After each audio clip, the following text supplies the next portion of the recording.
And good morning, everyone, and welcome to PerfWeb 102, Day 3. I am your most humble of hosts, Joe Basha, perfusionist extraordinaire, as if anybody doesn't know or is unsure. I'll just ask me, I'll let you know. Let's get started with now I'm here by myself momentarily, but I want everybody to know that it's going to get a little more exciting as time goes on. Samir is on his way here, and he's going to be joining me.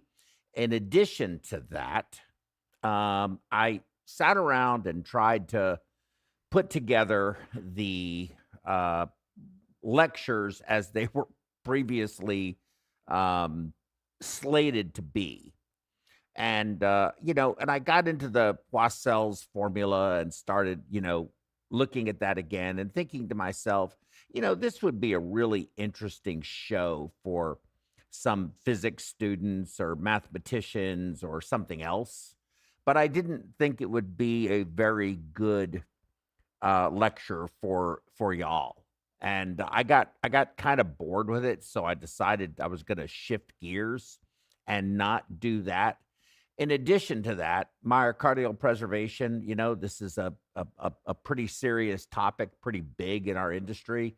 Certainly it's what we are, charged to do. The quality of the cardioplegia delivery, whatever technique you're using, is so incredibly important to what ultimately is going to happen with that heart. But there is only so much we can do. We can assure that the solution that we are infusing into the heart for preservation, whether it be Plegisol with potassium in it cold, whether it be Del Nido, whether it be HTK, whether it be microplege, and going back through the history of cardioplegia, kind of all the same. I have sort of gotten to the point where, and I think everybody else is just in agreement with this, that if you don't get it delivered well, it's not distributed well, the retrograde cannula is too far into the coronary sinus that you're missing the drainage from the right ventricle or from the right ventricle veins into the coronary sinus. You're past that point, then of course you're going to miss the right coronary with your distribution with your cardioplegia, and you end up with a heart that appears stopped, but it's got a lot of activity, subendocardial activity you're not seeing, and the next thing you know, your right heart's dead. Could be that the valve that got put in had to get shoehorned in. Maybe they needed to do a root enlargement. Maybe they didn't. Maybe, it's just their anatomic features, but you have a distorted or partially occluded or totally occluded, just bagged right coronary. That happens too. Go back on bypass, you do a right coronary graft, but the right heart seems to be stunned by that point in time, and it's always a real challenge. Those people almost always come out of the operating room on ECMO. And so, at the end of the day, I think we all know all of this stuff already. And I felt like, that this just isn't going to be a worthwhile session. I need to do something else. So I decided, since part of our conversation the other day with Samir on our this current PerfWeb series was about pulsatile flow. And so I thought it'd be a good idea for me to put that in here, do that lecture, and then when Samir is here, we can go into the Burning Inferno, and we can talk about the previous things, the autoregulate, all the things that we talked about so far in this particular PerfWeb 102 series. So with that said, let me do my opening remarks. Contact us right there, contact@perfusioneducation.com. We have a call-in number if you'd like to call in and be live on the air. It is 832-239-5358. It's 832-239-5358. Our Chiron or crawl is always down there. Well, it comes up and down intermittently, so you can find out things about us and stuff like that. Our MediWeb app, of course, I've discussed this many times, many programs. It's a very affordable $2. It's really a $29 app, but we sell it for $2.99. So you're getting a tremendous value for almost no money at all. And it has a lot of utility for perfusionists. Frankly, I don't know how we haven't sold 4,600 or 4,800 of them to every perfusionist in the United States. But there's a lot more than that in the world. And this is set up so that it has any of the units of measure that you use is incorporated into the app. We made it very Europe and Asiatic. Has utility both in the European and Asiatic markets. I guess that's really what I'm trying to say. Stuttered a little bit. I apologize for that. Our PerfWeb podcast. Go to any of your favorite, whatever your favorite streaming platform is, Spotify, Podbean, all of that kind of stuff, whatever. And FaceTime, X, Instagrams, all of those platforms. You can go to any of these platforms and either listen to us or watch us or whatever it is. YouTube's, of course. And I'm going to ask everyone, if you don't mind, please, on these social media platforms, like, follow, subscribe, thumbs up, press the notification buttons, all of that stuff, whatever that individual platform calls their version of giving us attention, would just be so incredibly appreciated by me. Okay, that's my responsibilities, my host obligation responsibilities that I have to make. Now, let's jump into my slides if we can and explore PerfWeb 102 day 3, but we're going to discuss instead which came first, the pulse or the heart. That's kind of my little play on the chicken and the egg, right? So here is a really neat sort of diagram that shows a simplified arterial system with a tonometer sensor on the left of the ascending aorta and the effective reflection site to the right. And if you watch, you see the pulse propagate out there, and then a red wave coming back. And that is your reflected wave, as is demonstrated here at the bottom of the screen that you see. And you see where it's occurring way out here at the dichrotic notch at its peak. Here we see that same wave, and you see it propagating out in the yellow, but you also see reflected waves coming back. And when you're looking at an arterial pressure waveform, depending on where you are measuring it, which is these over here, aortic, brachial, radial, or femoral, you're going to have a very different looking waveform. And part of that reason is this reflective wave phenomenon that you see going on there, not to mention the distance of the vessel away from its origin, and of course, the size of the vessel. All of those things are going to play a role in that, right? And since I was supposed to talk about Poiseuille's formula, the radius of the tube is a factor in this, right? So it's the size of the vessel, the distensibility or rigidity, as the case may be, of the vessel. All of these things will play a role in how these waves that you see propagating and returning are going to be appearing to you on a monitor where you're measuring it. Pulsatile flow is simply defined as a rhythmical throbbing of the arteries as blood is propelled through them, typically as felt in the wrists or neck. A single vibration or short burst of sound, electric current, light, or other wave is a pulse generator, and to throb rhythmically pulsate a knot of muscles at the side of his jaw pulsed. So common words used to describe a lot of different things, but in the idea of arterial pulsation, It's the rhythmically throbbing of the arteries with the blood propelling through it. Normal human physiologic pulse pressure range is 40 millimeters of mercury, plus or minus. This is normal physiology. In this article here, or really it's a Stat Pearls, they're again looking at the pulse waves and the differences that you see in the waves as I discussed earlier, and you can read that here yourself, but as the wave is propagated and is reflected back, it's the reason for this. And this part of this article really explains why that is.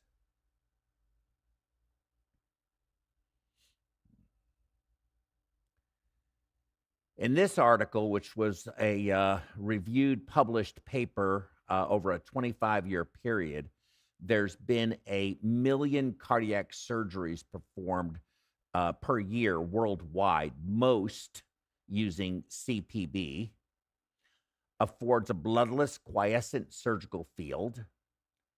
It's recognized that CPB is not without risk. Overwhelming majority of these cases are done with continuous flow pumps, and efforts to mitigate some of the deleterious effects of CPB include use of pulsatility, whether it be through the use of a centrifugal pump, or of course, whether it is created with the use of a roller pump. Now, my belief, fervent belief, is that the efforts to mitigate some of these deleterious effects of pulsatile of the CPB circuit using pulsatile flow, in fact, makes it not worse, far worse. This is what I truly believe. And I think that I'm going to give you information. I'm going to show you actual examples that you will see with your eyes, and I believe will be a compelling argument as to why this is a bad idea. And I said something too the other day. I mentioned that when asked what I do for work, and one of our esteemed colleagues that was watching, I can't remember, I think it was if I remember correctly, was that when somebody asked me what I do, I basically facilitate an operation being performed, and I do all I can to minimize the amount of harm that I know I'm going to cause that patient in order to facilitate the procedure being done on them. Now, I hope that made sense. It made sense to me, but that's really what I think. In 2019, the Europeans' guidelines for CPB and adult cardiac surgery recommended that pulsatile perfusion should be considered for patients at high risk of adverse lung and renal outcomes, while recognizing the lack of strong evidence for beneficial effects. Now, this is this is a very important concept, lack of strong evidence. Concerns that pulsatile flow modes may also have deleterious effects have persisted, with some evidence that in some CPB circuits, it may increase levels of hemolysis as well as other things. In view of the continuing, and hemolysis is not benign by any stretch. Plasma-free hemoglobin is exceedingly nephrotoxic. You really don't want a lot of red cell ghosts and plasma-free hemoglobin floating around in your bloodstream. It's really not good for you. It may increase. So in view of the continuing controversy over the use of pulsatile flow, this review aims to summarize and suggested physiological mechanism by which pulsatile flow may benefit patients, and examine the current clinical evidence surrounding the use of pulsatile flow during bypass. So according to the authors, This is better preservation of the endothelial glycocalyx, production of nitric oxide, vascular homeostasis, vasomotor tone, vascular permeability, inflammatory response modulation, physical barrier to leukocyte extravasation. Is that true? I mean, is that true? I'm not sure, to tell you the truth. I don't know where that. I'd like to see that data. But preserve renal function and organ function, pulmonary, splanchnic, hepatic, cerebral, hematologic, microvascular, and inflammatory, cardiovascular, length of stay, and mortality. These are the theoretical benefits. So I would make this a small b and put theoretical first. Urine output is frequently used to assess renal function, which is not really the best way to assess renal function, but it is a typical surrogate that we use. If you have good urine output, everything is good. But if you don't have good urine output, it doesn't mean your kidneys are dead or not working. You have to look at the total picture. Most studies reported either no difference or decrease in urine production. And then creatinine clearance, these are also good tests. The problem is creatinine takes time to build up. And, what is 1.5 today could be 2.5 or 3.5 tomorrow. So creatinine is not necessarily the most sensitive biomarker for renal function. And then, of course, you have NGAL, which is, still being explored, as well as some other biomarkers to look at renal injury. And then you have AKI, of course, renal failure, acute kidney injury, and acute renal failure. But no benefit according to the study. Here's the association between pulsatile cardiopulmonary bypass and acute kidney injury after cardiac surgery, a before and after study. Retrospective review, 3,000 patients, utilization of the KDIGO definition for AKI, and they found no difference in pulsatile versus non-pulsatile, which, again, I'm going to tell you, this surprises me because I would have anticipated there being a more harm. Would have thought that the outcomes would have been better in the non-pulsatile group. That's what I'm trying to say. But in this case, no benefit. But that could also mean it doesn't cause any harm. And so I don't want to get into this confusing language that you see a lot of times in articles that we read, because when you're sitting there saying, well, there's no benefit, but there's no harm, they don't say there's harm. So, what's it going to hurt? But I'm going to show you. I believe it will do harm. It does do harm. I believe I have the proof. Outcomes: pulmonary, splanchnic, hepatic, cerebral, hematologic. We talked about all of this. Everything has no benefit. Only improvement shown by IABP generated pulse, which I thought was really interesting.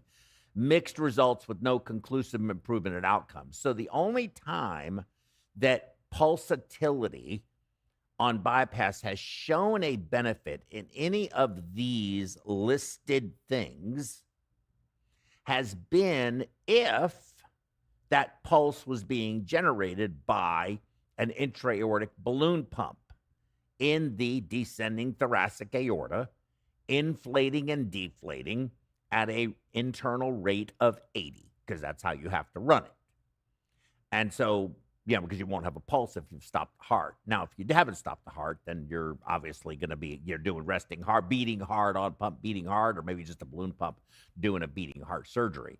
But I don't consider that to be the same as being on bypass, cross-clamped, and pulsatility generated by that. But I thought that was very interesting. Now, that's not the case if you're cannulated in the femoral, because now what you do is you actually interrupt the flow going up. And so that's going to create a very strange looking waveform for sure. And probably cause some interruption. Probably not good for you. Pulsatile versus non-pulsatile flow during cardiopulmonary bypass, extent of hemolysis and clinical significance. In this particular graph, I don't know if you can see it or not, effective CPB on globulin CPB and cardiopulmonary bypass. And you can see, let me see if I can blow that up.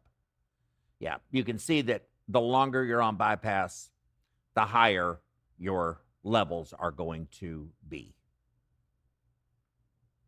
Pulsatile and non-pulsatile, and you see with the pulsatile, it is higher. Okay. And they did not see any beneficial impact on pulsatile CPB flow on renal function or intraoperative lactate levels. And this article out of a SIO, by the way, reputable journal. That's a reputable journal, for sure. Okay, here we go. Now we're looking again, and I think that's this graph blown up. That's what I should have done. I'm so sorry. So why or why not? What if I told you this is a meme? Okay, so here we go. Pure pulse wave velocity measured here, and the difference in those two, distance, is the delta of time. And you can see here that the waveform here is seen before the waveform here because of distance. So your reflective wave, depending on the size of the vessels, is also going to be changed, making this look different as well, as you can see here. This is what an actual pulse wave looks like on a monitor. Now, I'm kind of a simple guy, but I don't believe. Let me see if I can make this be a yellow color. I think I can. Yeah, maybe. This, yeah, that doesn't look anything like that. Nothing resembling it. This is perfectly normal looking. This is what you see. Now, it's interesting to me that the pulse, the SpO2 monitor actually works in this circumstance. But what you're looking at here, and this is the part that I find really fascinating. This is the mean pressure in your arterial line. This is connected to my pump. And I'm not exactly sure where this one was being measured from, whether it was post-oxygenator or pre-oxygenator, but I have several examples coming forward. But you can see this is an incredibly high spike, and then this drop-off plateau, and then a full drop, and then the next pulse wave coming from the pump generated.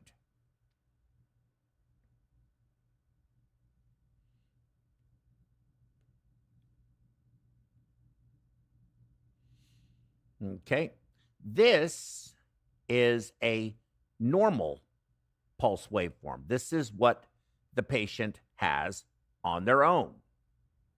That's what a normal pulse wave looks like in an operating room on this particular scale with a pressure of 99/52.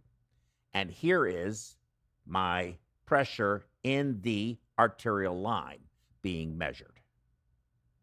You can see higher on the mean because, of course, I'm flowing, right? Now, this pressure will be reflected, of course, to this pressure, but this pressure is actually being reflective of the arterial cannula going into the aorta. Well, I can't. Okay. Somebody's calling in. Who's calling? Hello, Who is Joe this? Basha. Hello? Hello. Who? Joe Basha. No, I don't know you. Okay, how'd you get this number? Okay, so our first call. Okay, now here we have pressure. This is Denise. Okay, Denise is now in Dallas and Fort Worth, working at Baylor, I believe. And if you look here, you see our arterial line. We are on bypass. We're on continuous flow. We went on bypass not long ago, and you can see our mean pressure is about 42. There's a little variability, but this is a continuous flow pump. So really that mean pressure is really all there is. But you also see my line pressure right here. Okay? So this whatever I was flowing at this point with the patient's mean arterial pressure at 42 gave me a mean of 154 into my arterial line.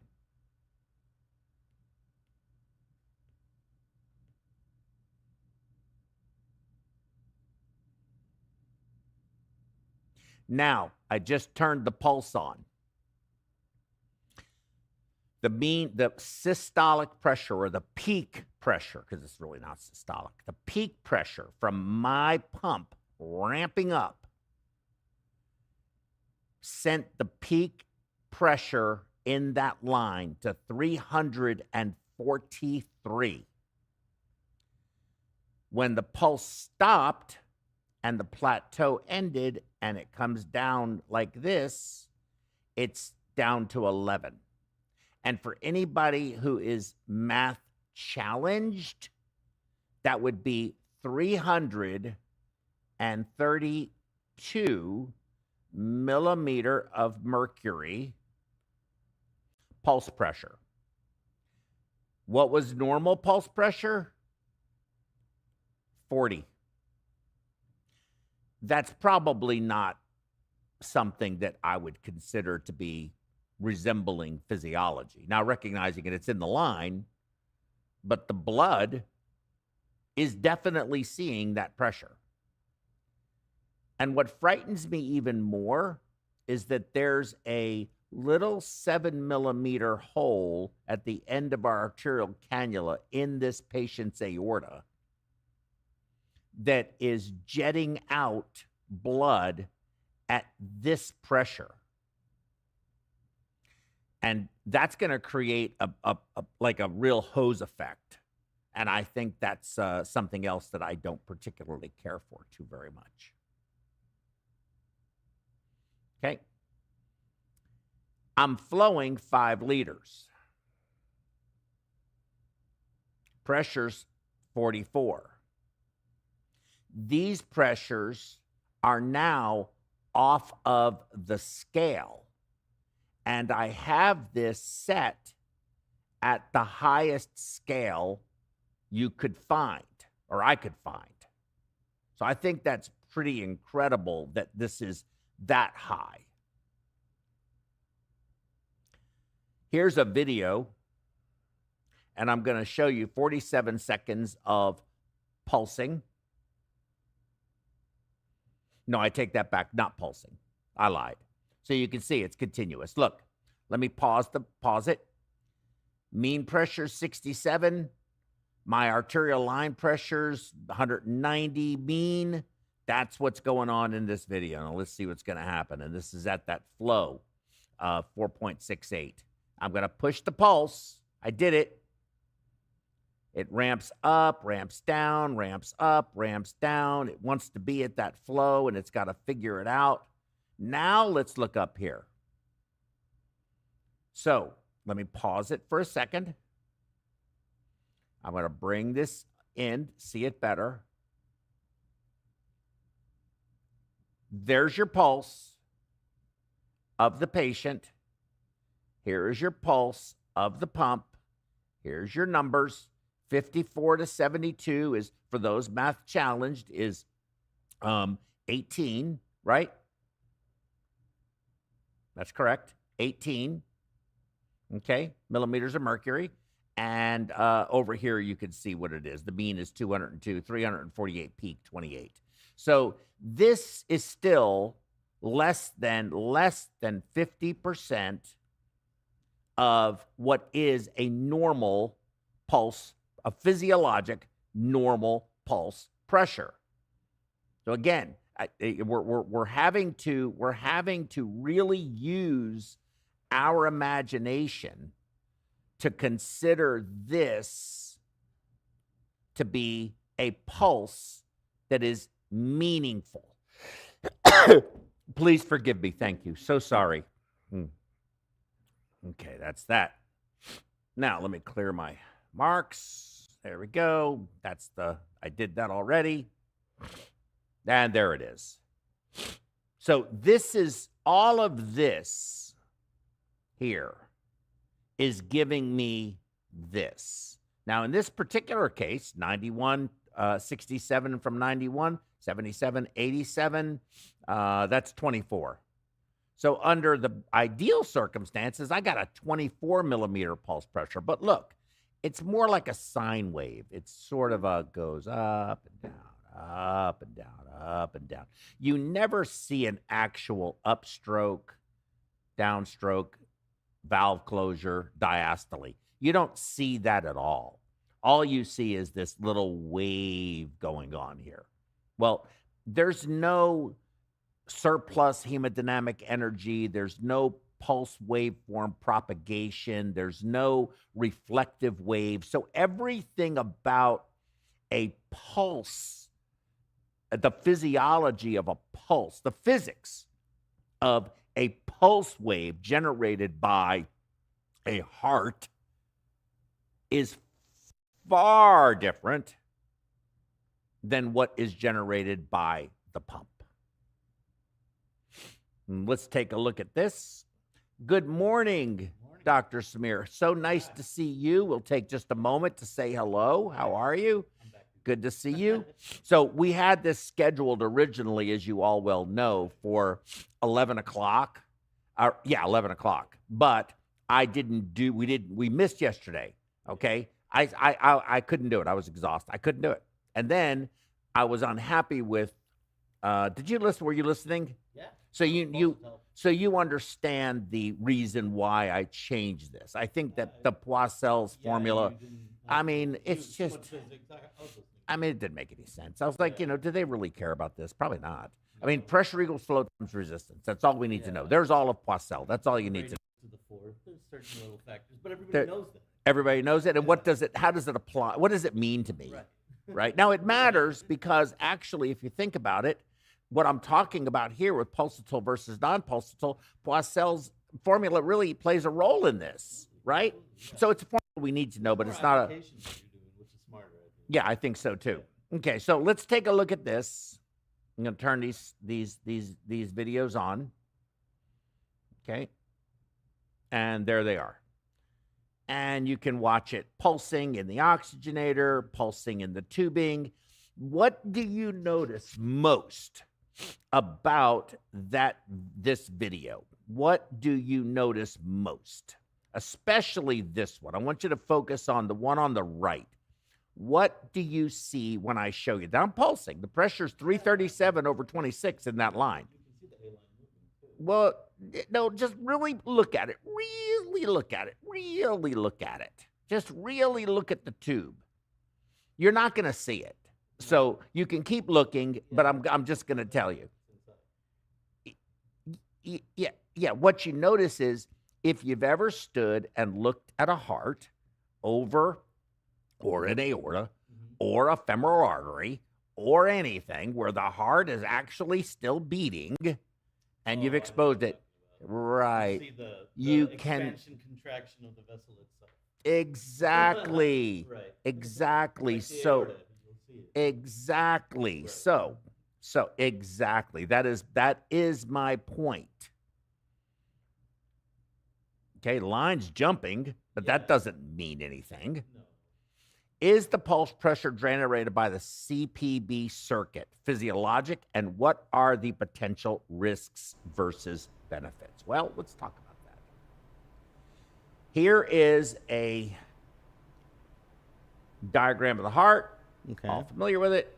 Here's your LVOT. Mm-hmm. The heart is going to contract. Mm-hmm. The apex is going to come up like a piston, and it's going to eject its contents out of here at a fairly high, whatever the depending on your ejection fraction, let's just say you have a normal one at 75%, and you have an intraventricular volume of 80 cc's, Sure. 75 cc's, whatever. I'll just make it 100, make the math easy. Yeah, I was about to say. 75 cc's of that volume is going to be ejected out in an instant.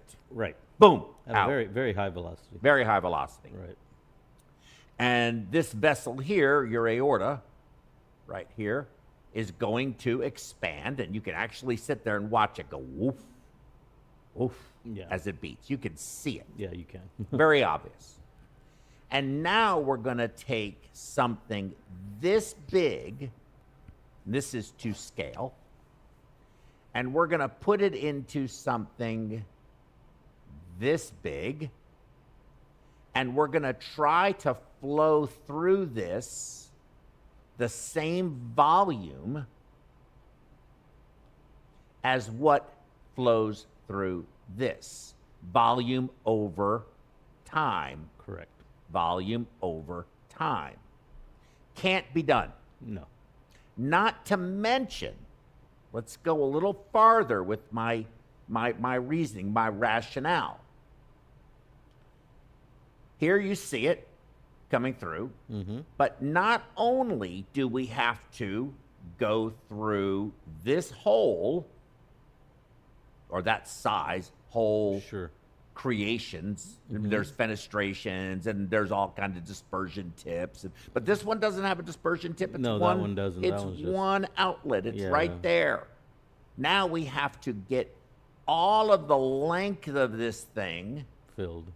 and we have to connect that to the pump in order through the oxygenator till it even gets here, with the tubing not ever distending and contracting, just rigid.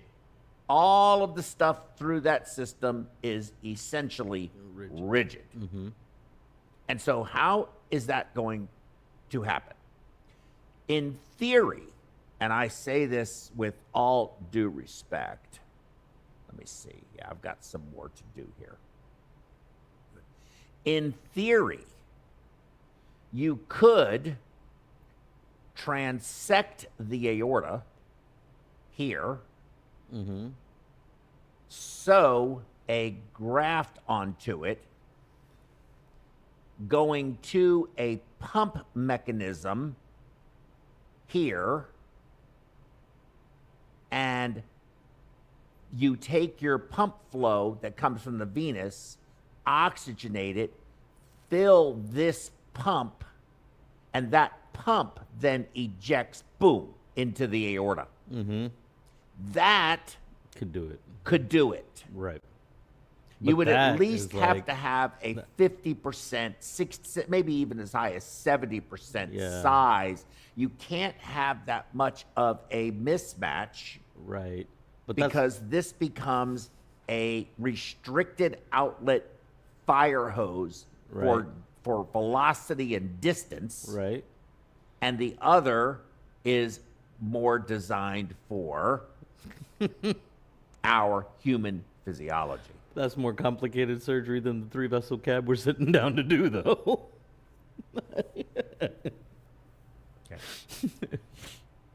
So you understand my premise. yeah, I my see what you're premise saying. here. My premise is that pulsatile perfusion on cardiopulmonary bypass is Doesn't make sense. potential. Is I believe it's deleterious. I don't think potential. Right. I truly believe it is deleterious. I truly believe that. Okay. Here is, although the data does not show no improved outcomes with it, but it didn't show any worse outcomes with it. So There are surgeons that still like to push that pulsatile button. yes, but here you see, this is another common problem that we see, and I appreciate this so very much. Does anybody, if anybody can tell me what it is, velocity will drop exactly, Aksh. Greetings to you as well. That's what I was But that is, that's true. You're going to have jetting we talked about that. It's that fire hose effect and or pressure washer effect almost. I mean, it's even worse because you want to talk about wiping away your glycocalyx. Start pressure washing the inside of your arterial wall. I don't think that's good for it, to be frank with you. But with that said, if anybody can tell me, I'm going to give everybody 30 seconds. I'm going to give you 30 seconds as well. 30 seconds by my watch, go. To tell me. Anybody can tell me what this is, they're going to win a really good prize. And if anybody here doesn't know me, I always give out good prizes. And I haven't given a prize out in a long time. What is that? The condition? I want to know, okay, so I'm going to start over again. Yeah. Here's the test. You're looking at arterial pressure waveform here. Mm-hmm. Here's the arterial waveform pressure. Mm-hmm. You have a pressure here, and here is its pressure. What is this measuring?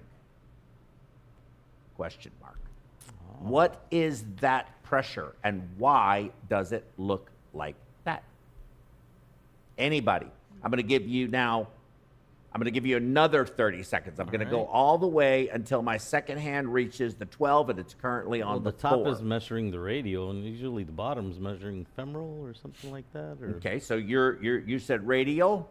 radial on the red, Radial on the red, okay. and femoral usually, or some other Femoral? Okay, I'll put femoral for you. Mm-hmm. Femoral for you, okay. or some other. Anybody 'Cause else? it's 149. Let's see. We have No. 15 seconds. MAP, IABP pressures. Good guess, good guess. Yep. But wrong. Sorry. OX map. Yeah, IABP wouldn't be it because the That's a diastolic didn't go up. Good thought, but also wrong. Anybody? Time's up. I don't have to give a prize. I'm going to give myself a prize. I'm going to give one to myself. That's what I'm going to do. Okay. This is a radial. You are correct. Sure, that's for sure. This is in my arterial line, CPB Oh. art line. Why? Now I'll give bonus points for anybody. Why is this pressure 32 when we know that's not the pressure, diastolic pressure of the patient? But what I'm illustrating here is that this pressure and that pressure aren't matching, which we see a lot. This is the patient's real The systolic pressure drop? pressure. Of the cannula. Why is the diastolic pressure 32? Where exactly in the line? I'll tell you where. Well, okay, how close to the patient? Good. Those are good follow-up questions. So this is taken post-oxygenator, Recirc. post-recirc Y, Yeah. but being measured in the recirc Y with a quarter lure lock with a pigtail stopcock going directly up into the pressure manometer. So that's where it's being measured from. It plus or minus 10 feet away from the patient, maybe 8 feet. Any ideas? Great. So pressure drop due to distance, cannula.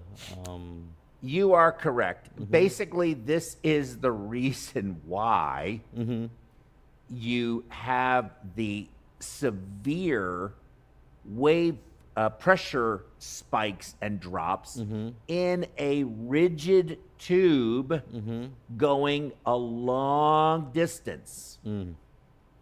Because all of the pressure is reflected back, not just from the patient, Right. but from the cannula tip all the way down that PVC line that doesn't distend, and that's why you see such a dramatic drop. Related to the law that we were supposed to talk about, but we didn't. Poiseuille's law. Correct. Back to Poiseuille. Non-pulsatile flow. So no, that is we're not on pump. Yeah, we're not on pump. See, we're not on pump. Okay, so I tricked you all. Everybody got tricked. I get it. I figured we weren't on pump because we got a diastolic. I should have said we weren't. Yeah, so you should have. So if anybody didn't notice that, no, I'm not taking it back. No, you should have noticed that. Yeah. So it might have been a trick question, but too bad, so sad. Right. So what is she?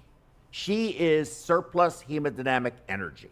It is, and this is a very, very, very important concept to understanding pulsatility. It's created by the elasticity of the vascular bed, and this changes over distance and age. What happens? No, if Joe tricks us, we cannot win. That's true. True. No. So we were set up for failure. What happens to our pulse pressure in our bodies when we get older and we start getting hardening of the arteries? You start getting less. Your pulse pressure it widens. expands because your you pulse get more. waveform, right? Yeah. Your pulse waveform looks more like this as opposed to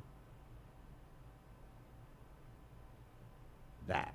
Right. You get a much further drop in your diastolic pressure. Right. Exactly. So these are important things to understand. Here is that waveform I showed you again. I think this helps to bring it all home. If you were to be looking at this aorta in real time, you would see it expand a pretty good little bit and then contract back. And again, you see the waveforms being generated and the reflected waveform coming back.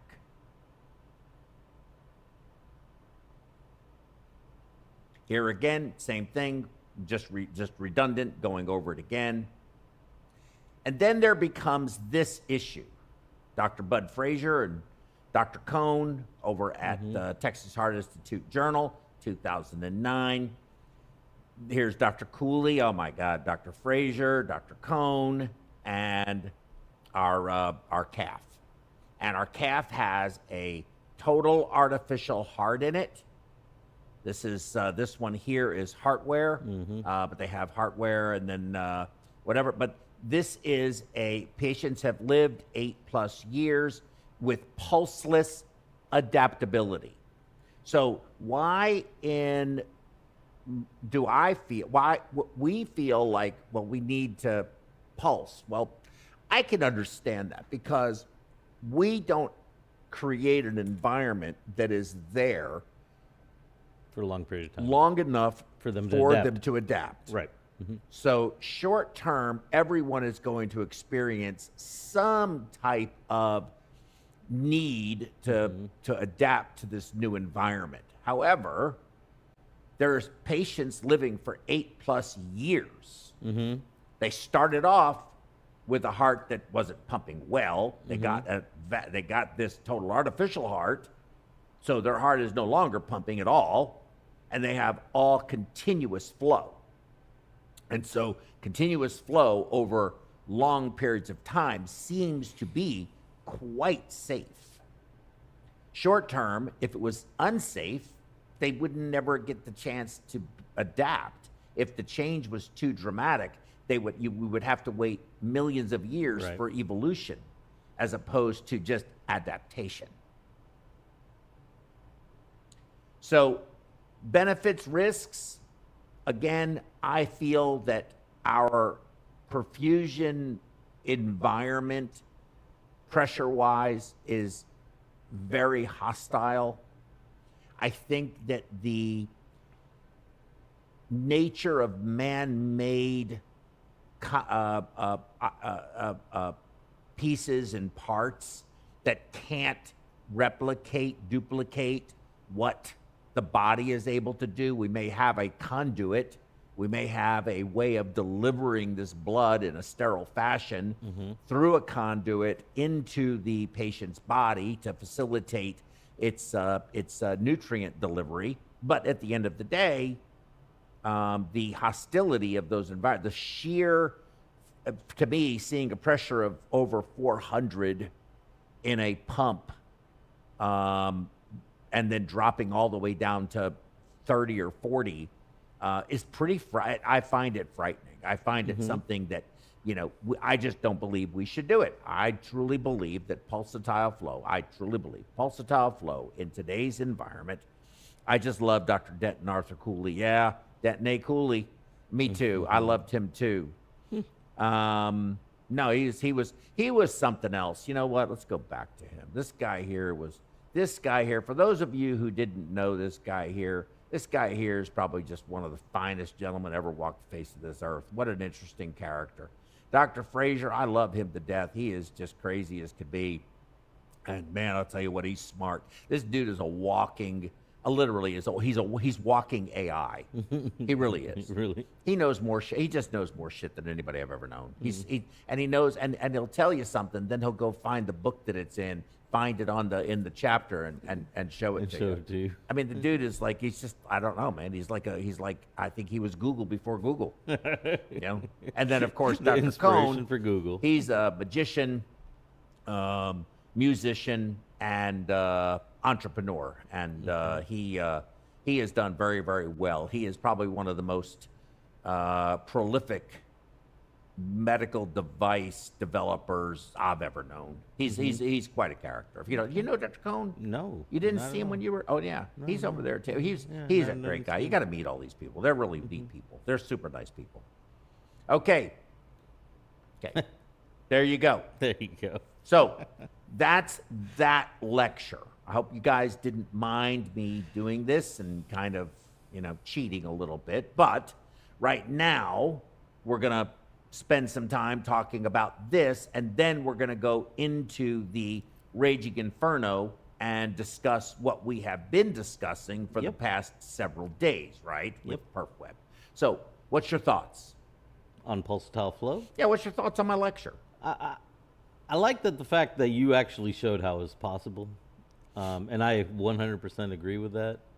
Without contracture and pushing of the aorta to move blood along, you can't have true pulsatile flow. People don't realize that that's a big part of it.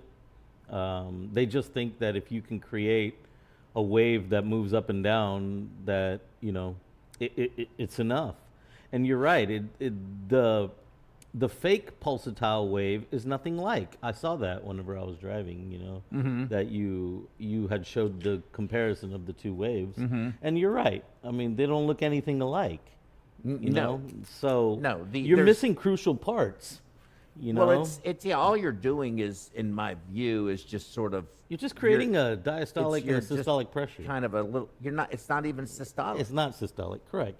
Because you're not all injecting. it is an increase in. It's just you're just creating a pulse pressure, I should say. But see, I don't think you are. You're creating a top and a bottom. Well, what you're doing, this is where I disagree. Okay. I don't believe you're creating a pulse at all, and I don't care that the pulse oximeter reads it as a pulse. Okay? Yeah. That doesn't make it a pulse. No. What I believe you're doing is increasing the flow gradually over time, and then decreasing the flow gradually over time, creating a wave. Okay. You are not creating a pulse. No, you're using flow, which wouldn't happen in the real aorta because it maintains flow. Well, yes, but your heart ejects, and there is an increase in flow. That's velocity. It's different than flow. The flow is always the same. Velocity and flow are different. So you do have an increase in velocity, but you could have a decrease in flow. This is true. Yeah. So, and that's what's happening. That is true. The flow is almost always the same. It can't change. And it doesn't. No, it has to change. It doesn't change downstream. It doesn't change downstream. I'm talking about when it's coming out of the heart. Yes, it has to change there. It does change because your aorta requires, for forward flow cessation, And for pressure. The pressure, but there will be not just a drop in pressure, but a filling of the leaflets, the aortic valve leaflets, to allow them to fall, and then blood with the pressure is still going to run retrograde. Correct. You're right So about that. when the heart ejects and adds this new 100 cc's of volume, To the if you're just measuring the ascending aorta, that flow varies to the cardiac cycle. okay. It just that's doesn't true. do that. That's true. It just doesn't do that Right. out there. Right. That's a good point. You're right about that. Thank you. You are. Thank you. If we're just talking about that one spot, then yes. We're talking about one If we're spot. talking about one spot, then you're absolutely right. Talking about, see, I feel like I need to be in the inferno now. You're already causing me trouble. I don't know what the heck you're doing. Like Look I'm at sitting this. here thinking, wait a minute, I know what I'm talking about. I know what I'm talking about here. Well, you were confusing flow and velocity, though. I'm Yes, not going to lie about flow that. doesn't change, but it's the time interval in which the flow is generated. Ox, that's good, and pharmacologic preconditioning, that's good. Yep. Sir, please about ischemic preconditioning. Yes, let us do that. So let's do it, All right. because I wonder if this even makes any sense to do ischemic preconditioning. So let's talk about it, because this guy Ox wants to know about it. Yeah. That's you. Yeah. I mean, well, ischemic preconditioning. I'm not the preconditioner. I don't ever use conditioner. No, I can see that. I do. Can you tell? Yes, yes, I do. So preconditioning, basically what we're doing is exactly what the name says. We're kind of just getting the heart ready for the insult that's about to come.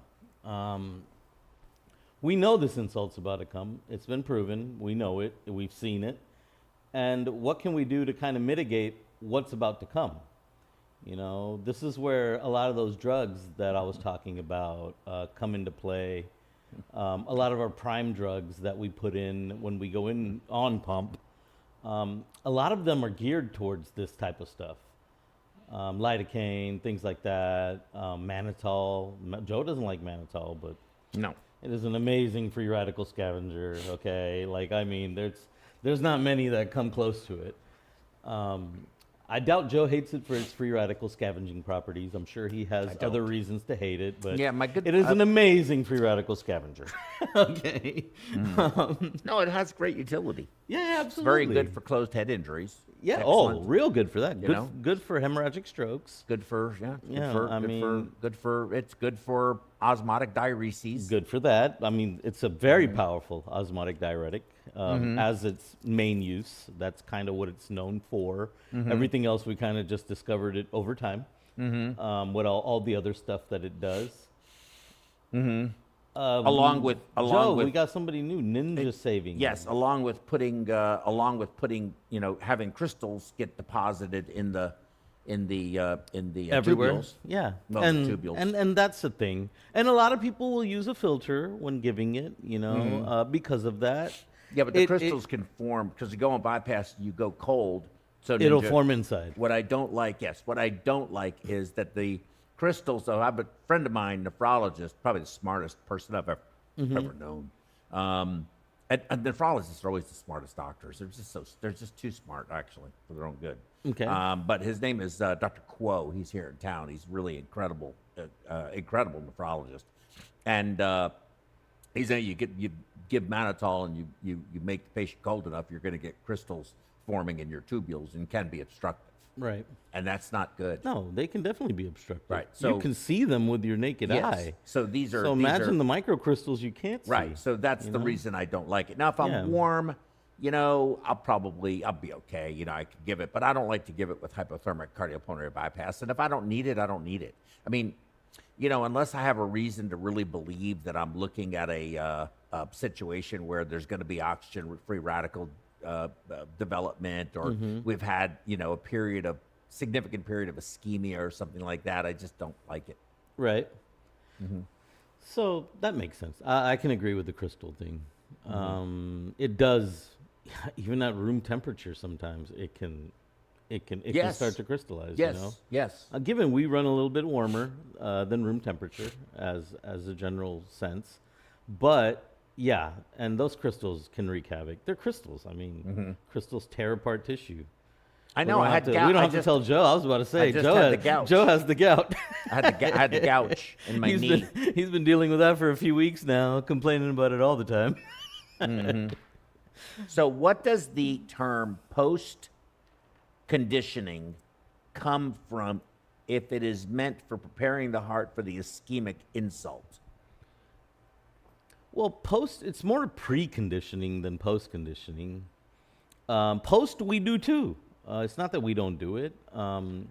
When the clamp comes off, we're also giving drugs too, right? Like we give mag, we give lidocaine, we give all kinds of other stuff. You know, you ideally need to do them both times.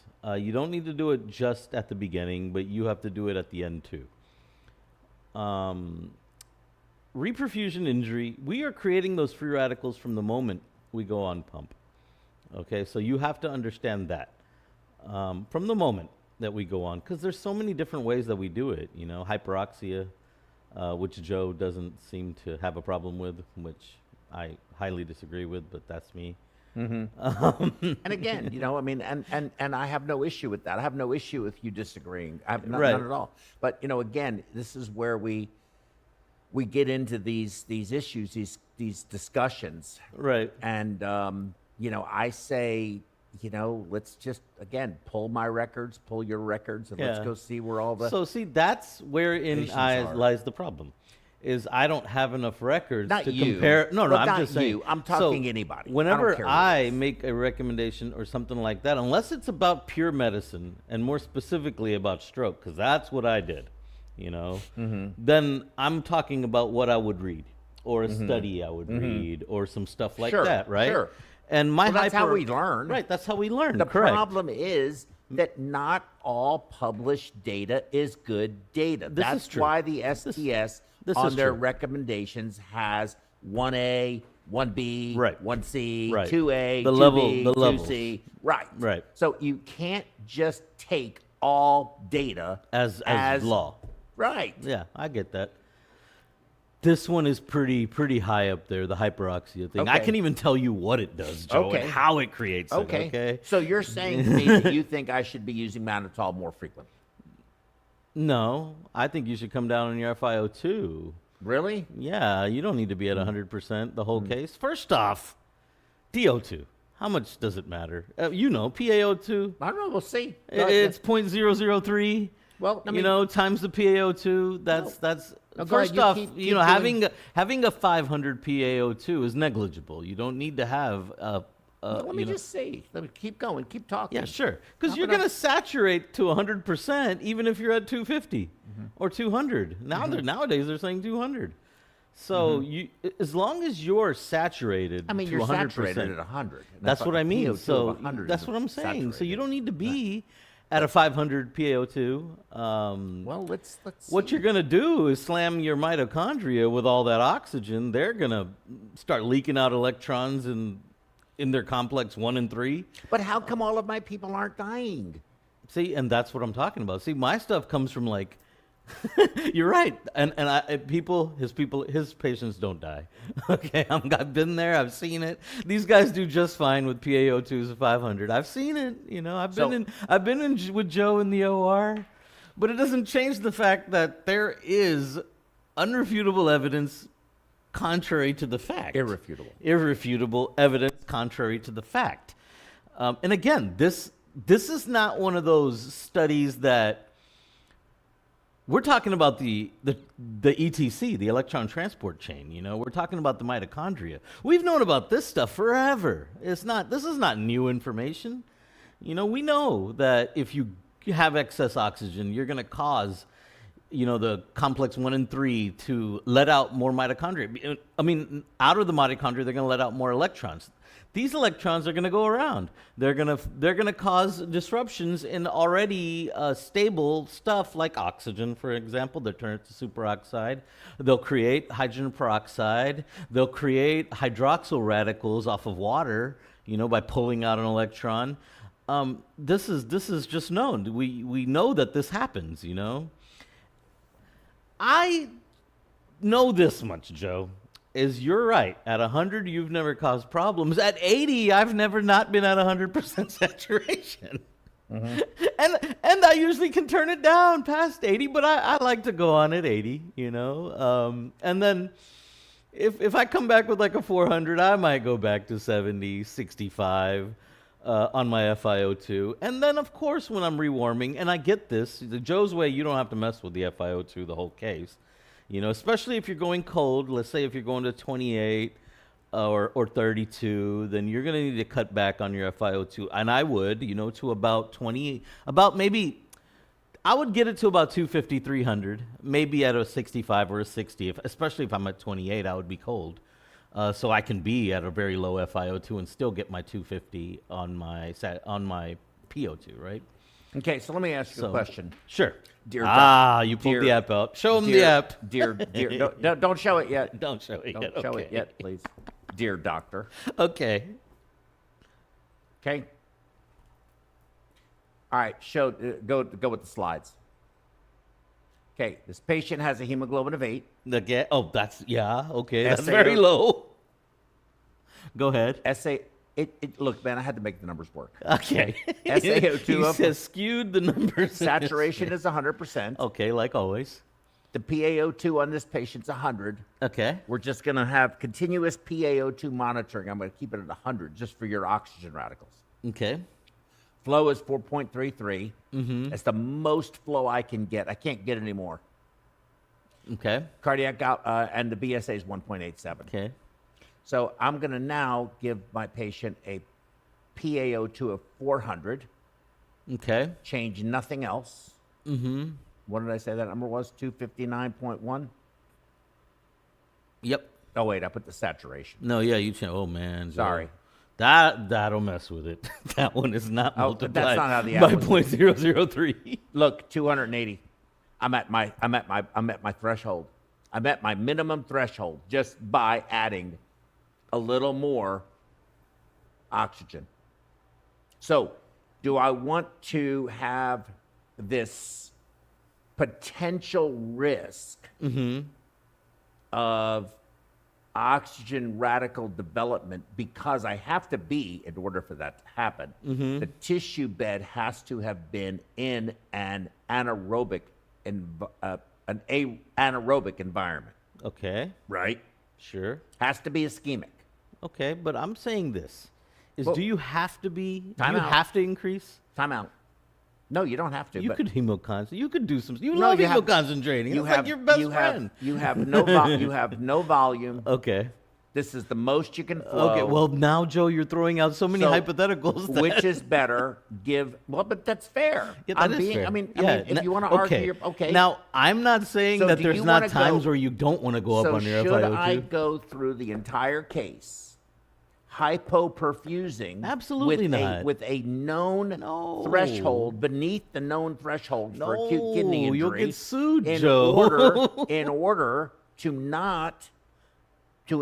not produce or risk production of oxygen. So let's just hypothetically say I had a case where I was hypoperfusing the patient or the heart or anything for some significant period of time. As I fix that problem, I would turn that FiO2 way down, reintroduce oxygen into that patient at a much lower level and gradually bring it up. But if I have not created that ischemia, why do I care? That's a good point. Now, let me say this. I would never decrease my FiO2 at the expense of DO2. That would never happen. Like, because DO2 is far more important, like you said, hypoperfusion. We're perfusionists. We cannot hypoperfuse. No, you have to pick your poison. You got to pick then your free poison. radicals, 'cause we can Which deal with those- poison do you want to have? I would deal with free radicals because I can give mannitol. I can Okay. give this. I can give that. I can Okay. give stuff that can work on free radicals. But what I can't do is deal with ischemic injury because some of that, especially if it's in the brain, can be permanent. Okay, so I would definitely Well, I mean, not. if it happens, I yeah. would definitely not pick the poison that lands in ischemia. Reperfusion, while yes, it's bad. Okay, and it's really, really bad.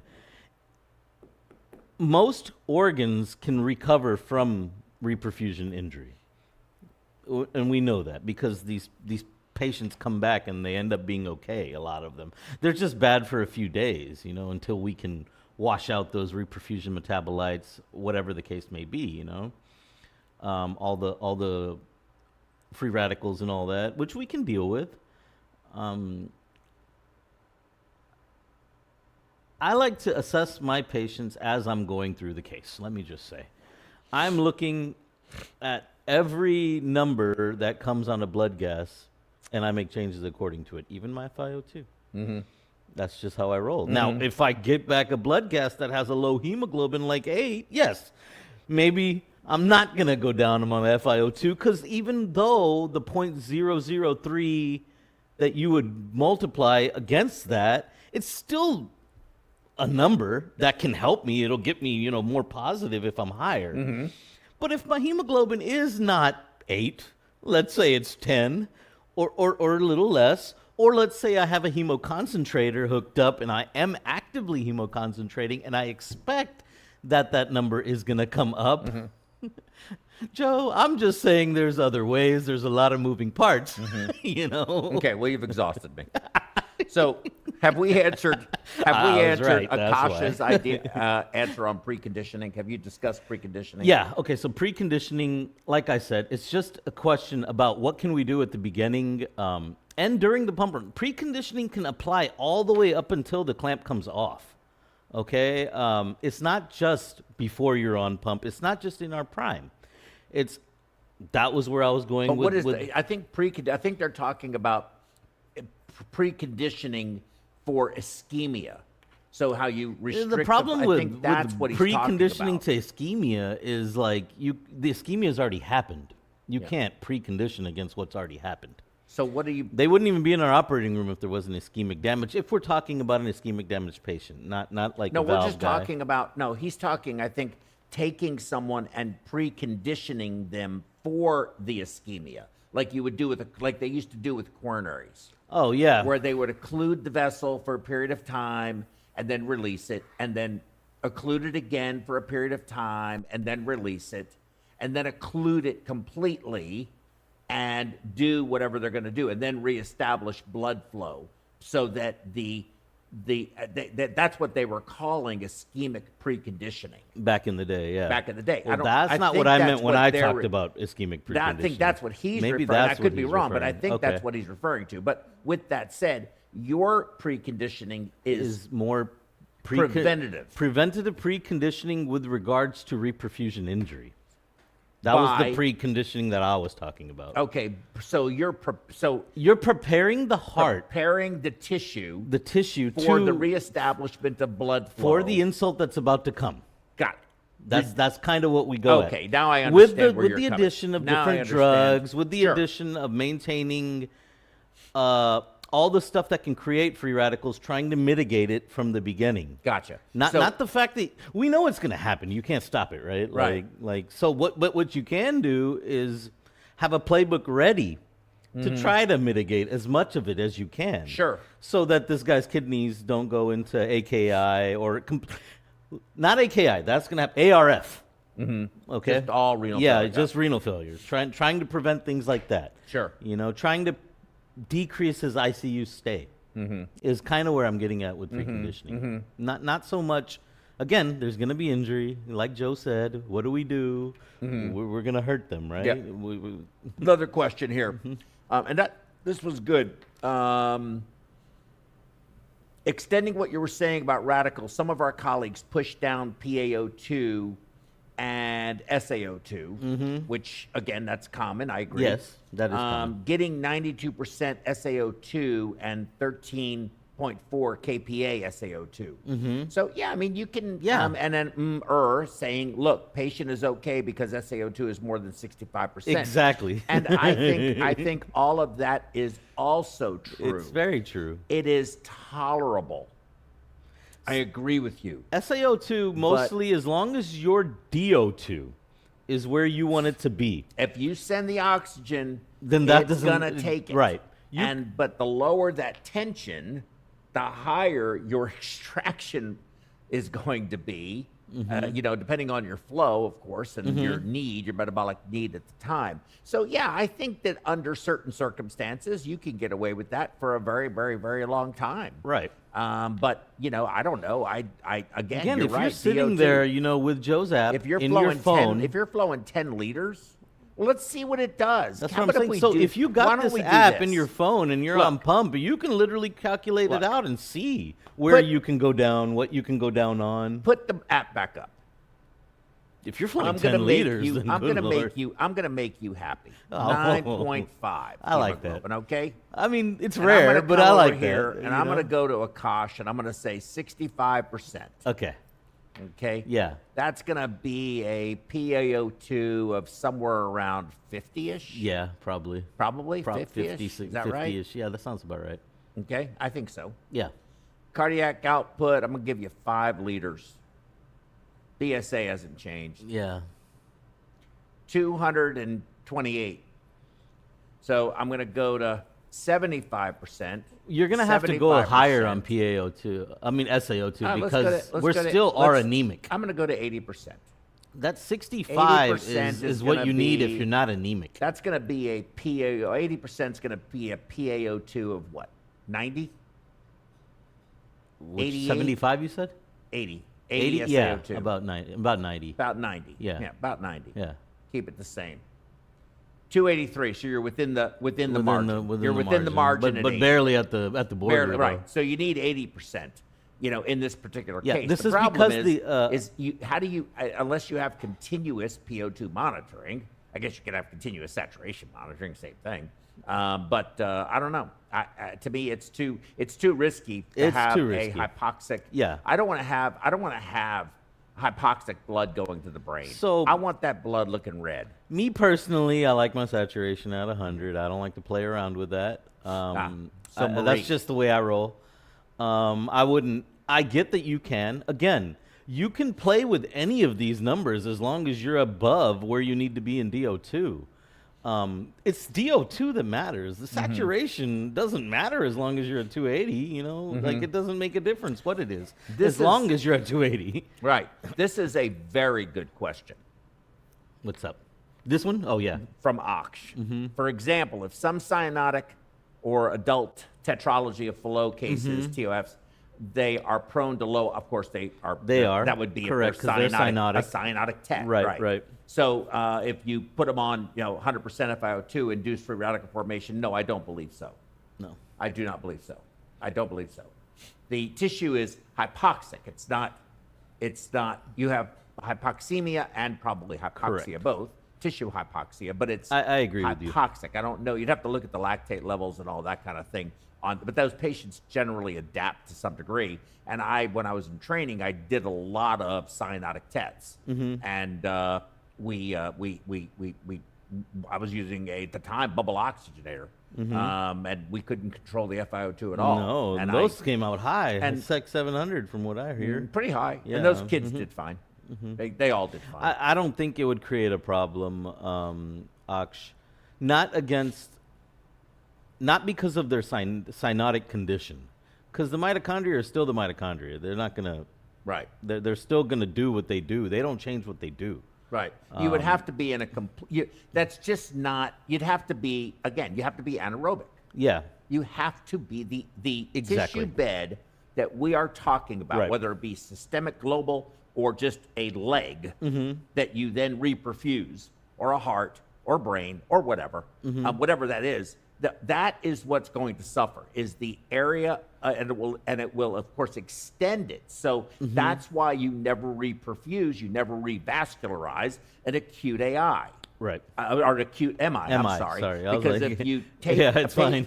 you take a patient who's had a heart attack you take the area of tissue that's going to die when you reperfuse it because of this reperfusion phenomenon, and you extend, you grow the size of that injury by an enormous amount because of this ROS phenomenon. Correct. Right? And Now, you're just going to wash it with lactate too, right? Yes. Like if lactate's just sitting there and you're about to just flow it everywhere. everywhere. Yeah.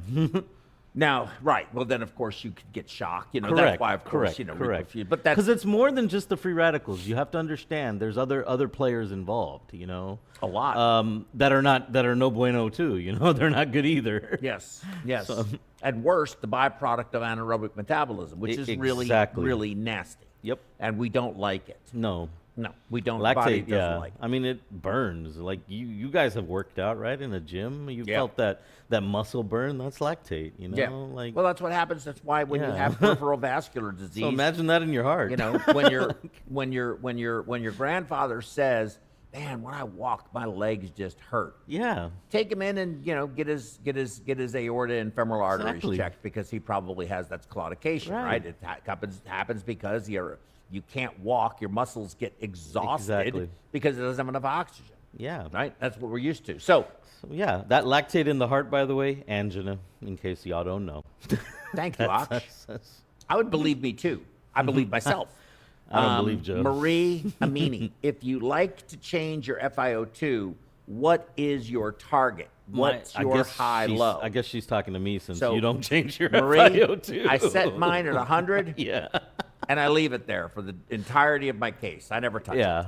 100% stays there. It's there when I start. It's there when I finish. Yeah. For me, I don't have a target. I imagine you're asking me because Joe doesn't do his. But I like to keep, again, I try to keep in touch with what my DO2 is. Like Joe said, if I have a really low HB and I need to be at 100, I will be at 100%.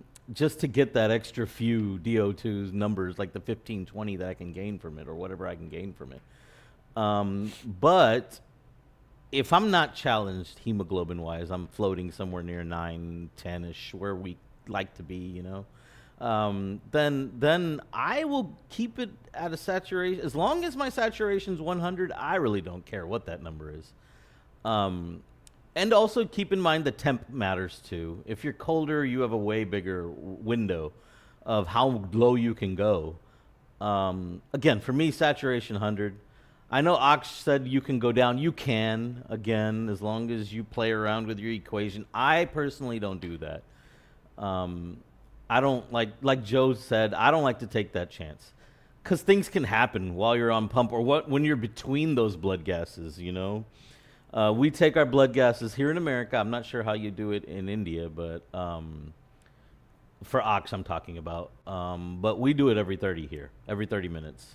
So a lot can happen in 30 minutes, in between your previous blood gas and the next one. So I like to keep my saturation at 100. I like to, stay at least above. I've never really gone lower than 250. Even on a pulmonary enderectomy case where I was 18 degrees, pure circ arrest case, I still stayed at 250. How'd that patient do? It did well. We're gonna Yeah. do something else now. And I appreciate you just saying what you just said. That's important to me. Let me go here. Where is it? I know it's in here somewhere. What are you looking Do I have a calculator on this iPad? Yeah. But I can't It's find in there it is. utilities. I found it. Yeah. Okay. Okay, can you bring me up? Thank you. Okay. All right. 250 times 0.003, my friend, Yeah. equals, sorry. Yeah, you have to do equals. It won't. You don't have the. So it's going to be 750 milliliters, right, of oxygen. 750, right? Okay. Now let's take 400 times 0.003 equals.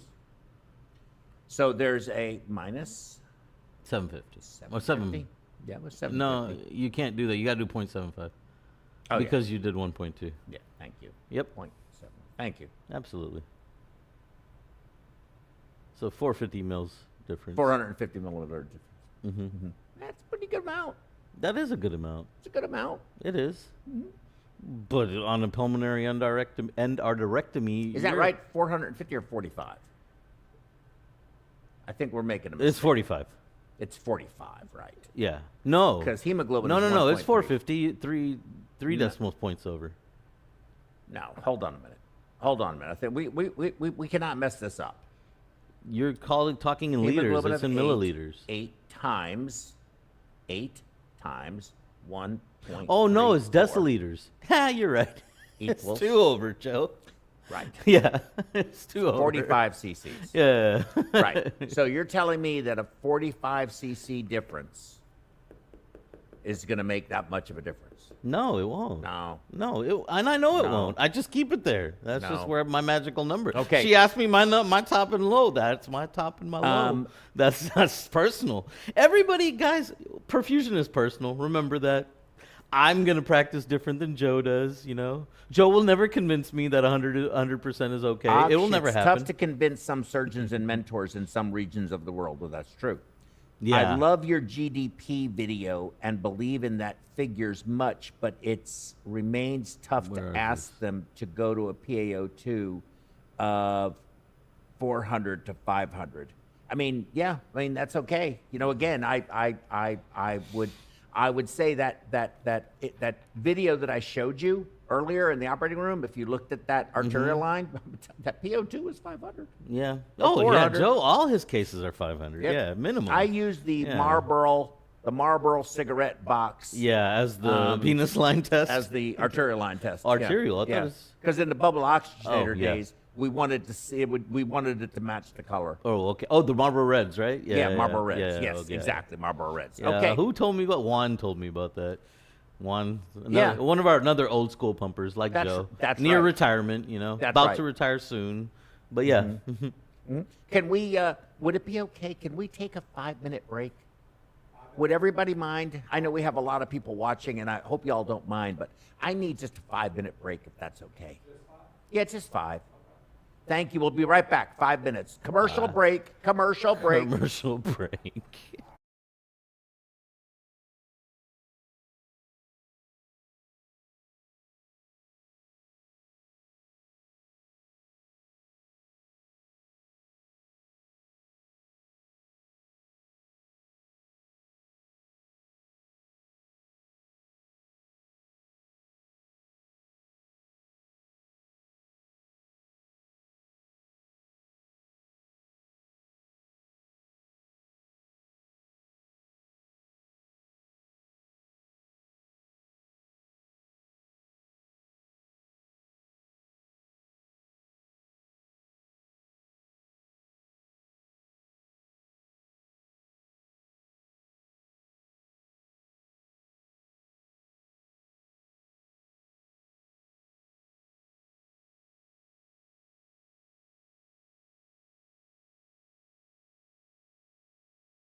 Okay, and we are back.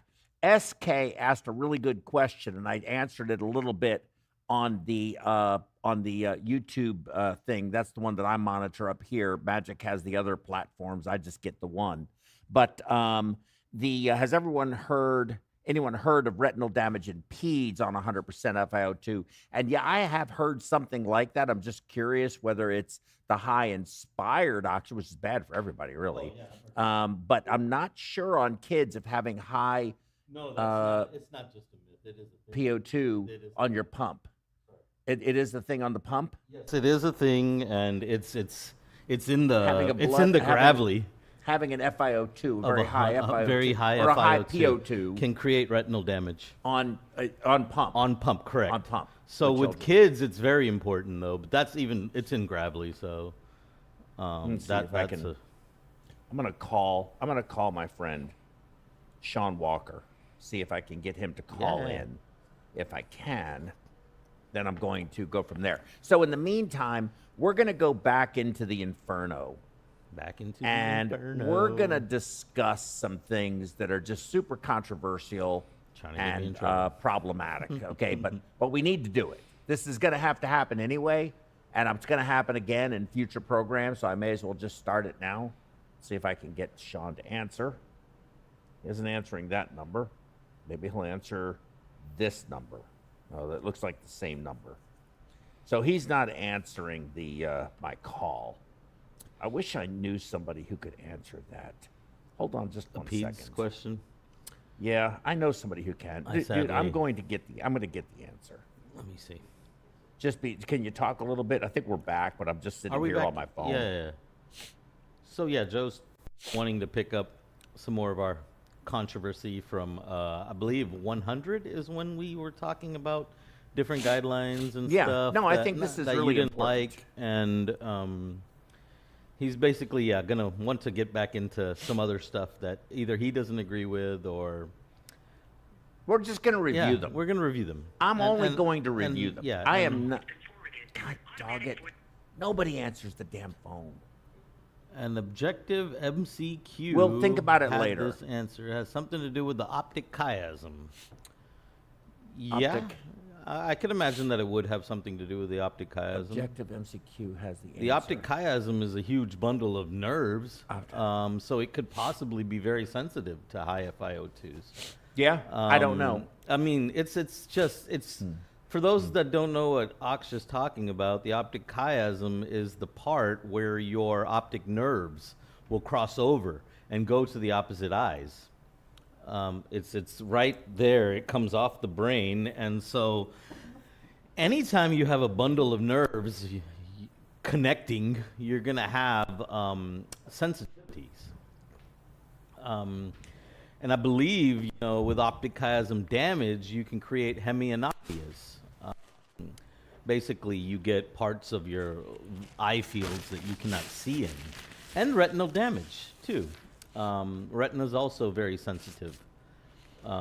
So you are right that is been in MCQs. Aksh, I've seen it as well, but I've also read about it. So I'm trying to find where I read about it. Okay. Well, while you do that, yeah. let's pull up the iPad, please. And we're going to spend a little bit of time going over the AMSEC's standards and guidelines. And so I think that it's going to be very interesting for us it's going to be very interesting for me. And this is the first time that I have actually just read them. I've seen some presentations with a few of them, but never just read them. So let's start off with their statement, if I may. AMSEC standards and guidelines for perfusion practice were created as a checklist or template to ensure departments follow what is expected of a perfusion team by its national society. The items listed in these documents are what AMSEC has determined are the minimum requirements for safe cardiopulmonary bypass. The documents are to be used as a template to ensure the principles of each standard are adhered to, while each guideline is to be considered but not mandatory. Sections of the standards and guidelines are in published literature, but many are recommendations as consensus opinions of the committee and voting membership. Now, that's a lot to unpack, okay? That is a lot to unpack. First of all, I'm just going to tell everybody, AMSECT is not our profession's national society. AMSECT is a professional society of perfusionists. That is true.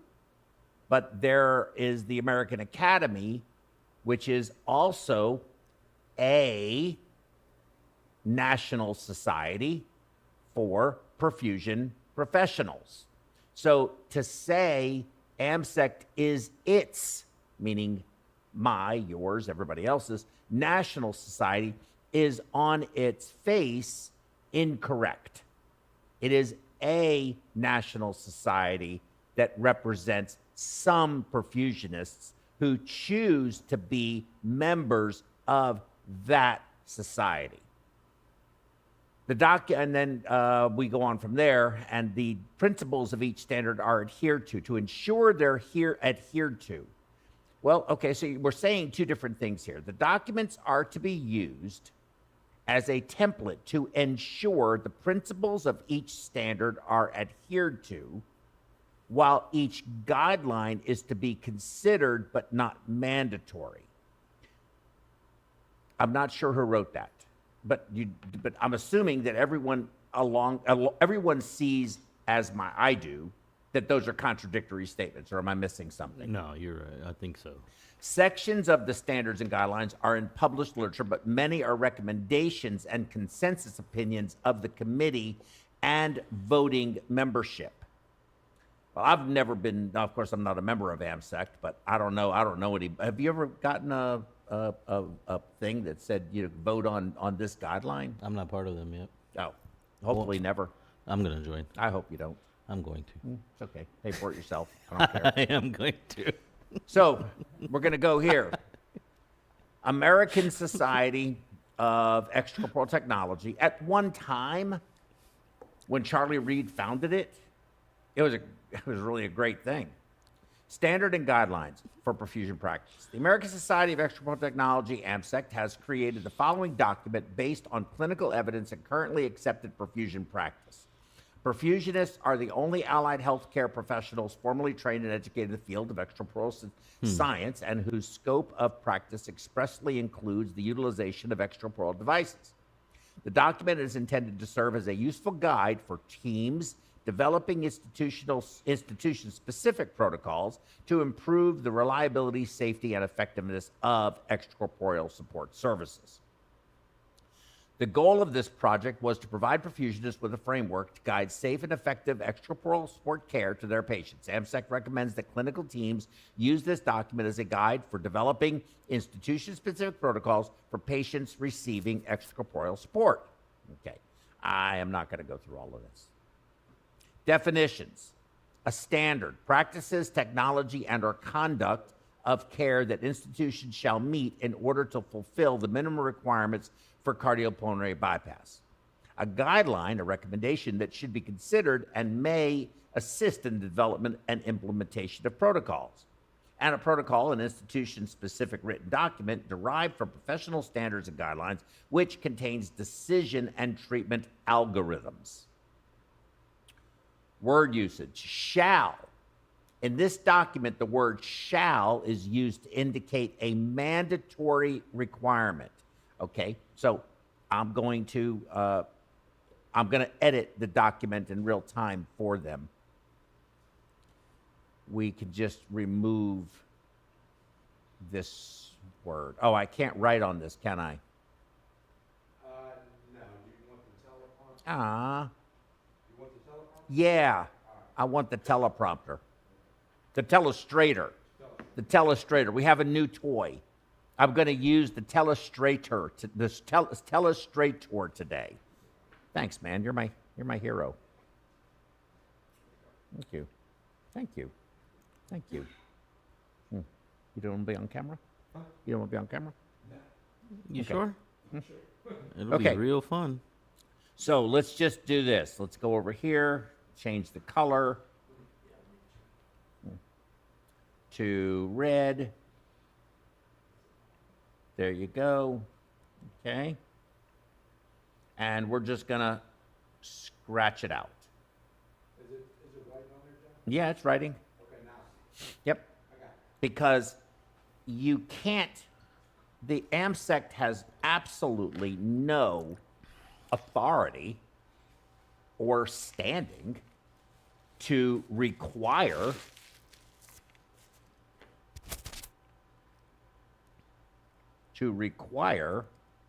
anything at all. Should in this document, the word should is used to indicate a recommendation. I don't have any issue with any of that. That's perfectly legitimate. Surgical care team in this document, the term surgical care team is used to indicate the group surgeon, anesthesiologist, perfusionist, nurse, and technicians. Now, I have to ask everybody here why is physician and physician and let me see, where is it? Supervising where I just lost it. There it is. Yes, the surgical team, the surgeon, anesthesiologist, nurse, and technicians. Only perfusionist is capitalized. Why? What makes us particularly so special in this particular circumstance that we have to be capitalized in this context? I don't know. But we don't need to be. That's not appropriate. That's incorrect. So if they could fix that, that'd be nice too. Supervising physician. In this document, the term supervising physician is intended to describe the physician responsible at that given time for the patient and their hemodynamics. Continuously, in this document, the word continuously describes an action that occurs without ceasing, whereas the word continually is intended to describe an action that recurs frequently or regularly. And then we talk about the appendices. So let's go. I want to start off, I'm going to skip standard 1 and 2 and just go into, let's just hypothetically say, communication. Let's just do standard 3. Is it not working? How do you make this, how do you make it click? He's not able to open the You have link. to just scroll like this? Oh, you Yeah. can't click it. No, it's no shortcut. Okay, correct. communication. Here we go. Standard 3.1. A patient-specific management plan for the cardiopulmonary bypass procedure will be prepared and communicated to the surgical team either during the preoperative briefing or prior to beginning the procedure. Okay, well, I don't know where you work, but that doesn't ever work for me. Nobody ever cares what I think. How do you, is it scrolling? Yeah, it's scrolling. Yeah. Yeah, that's so cool. That is really cool. So, basically we go in there. We should know what we need to know about our patient, the Samir Patel. So, that's you. I was just sharing. Oh, nice. The answer to his. Well, let's talk about that. So I tell me. ended up finding that article that I had read this a while back. Basically, yeah, it comes down to the fact that the infants, especially like even at term, parts of their retina are not fully developed yet. And because of that, they can be more susceptible to hyperoxic damage. It's all there. I even linked the article of where I found it. Oh, they took my link out, guys. I think Google took it out. You got a mustache now. Do I? Yeah. Oh, you gave me the Hitler mustache, too. Nice. God, Joe, God. You see, this is what we're devolving now, people. We are devolving now. Yes, we are. We are. Okay. We're talking about the eyes, and Joe doesn't do the eyes, and this is what he does instead. So there is a real phenomenon. And it has to do It with is a real phenomenon. and it is because of the underdevelopment. Retinopathy of prematurity. It's an actual condition that is real, and it has to do with that. Okay. So you definitely, and they teach this in peds. And I remember when I did all my peds stuff in school, they were very big about making us watch the partial pressures of oxygen, the saturations of oxygen. Basically, we were really monitoring the heck out of oxygen, a lot more than we do on the adult side. On the adult side, it's completely preferential. We either do it or we don't, right? But they all do it. Every peds person I was with, and it has to do with retinopathy of prematurity, which Very is good. ROP. Very good. So I'm sorry that the link that I had posted got taken out by Google. It's easily findable because it's so well documented. So as I was saying, just Google ROP hyperoxia, you'll find it. And if you don't find the exact article that I found, you'll find 115 other articles that are just like it. I would suggest not just Googling it, but try going into like PubMed or something real and read about it in there from real studies, because in Google you can come across, like Joe said, bad information. You can on PubMed too, but PubMed has a lower chance of you coming across something bad. ResearchGate's good too. ResearchGate's good too. I like use a lot of ResearchGate. them. I use a lot them of them. too. They're a good organization. Yeah, they're good. But this is a documented phenomenon. It exists. It's real. So you shouldn't have a hard time finding stuff about it because of that. Right. So when we go into the OR and we have our timeout, Akash says thank you. We do the timeout. There is basically the nurse tells everything, and everybody says let's go. So we stand there and we're polite. Everybody gets quiet, but that's about all that happens. Yeah. They get mad if you're talking. Standard 3.2, the primary perfusionist shall use a set handoff protocol, SBAR.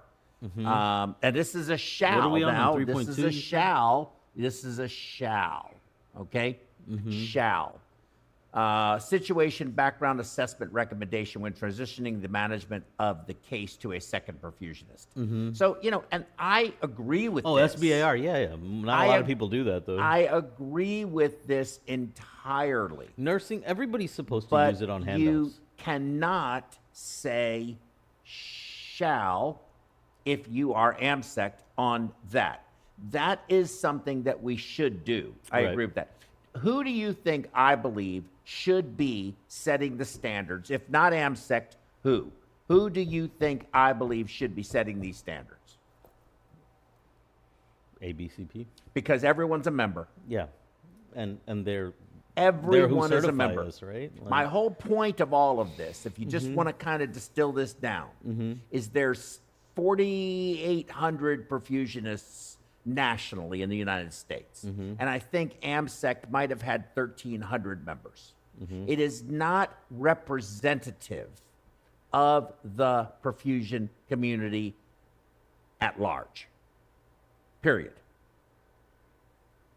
The primary perfusionists will participate in the post-procedure debrief with the surgical team.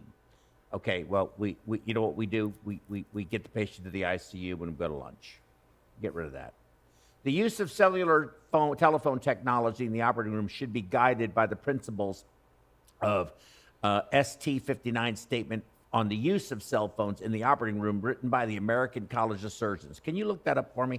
Sure can. ST59? Yeah, ST59, use of cell phones from the American College of Surgeons. Because every surgeon I know is either has an earpiece in now, the nurses answer for them, they are talking, all of our communication today is all versus cellular technology. That's the only way we can discuss or communicate what is going on and what has become a very challenging, fast-paced, and sometimes scheduling complex work environment that we're in. So you in this day and age, your phone is everything. So we can't do without it. and that includes in the operating rooms. But I'm curious to see what they say. Protocol-driven communication vis-a-vis or e.g., such as closed loop, should be utilized to acknowledge verbal commands, verify the content, and reduce ambiguity. I agree with that 100%. I don't think that protocol-driven communication, I don't care about the protocol part. We should have closed-loop communication. You can read it to the peeps if you want. That's it right there. Okay. Can you share that to me? Yeah. Just click on share and share it to my iPad, and that way I can pop it up. You'll see the iPad. Yeah, airdrop it. Yeah, okay.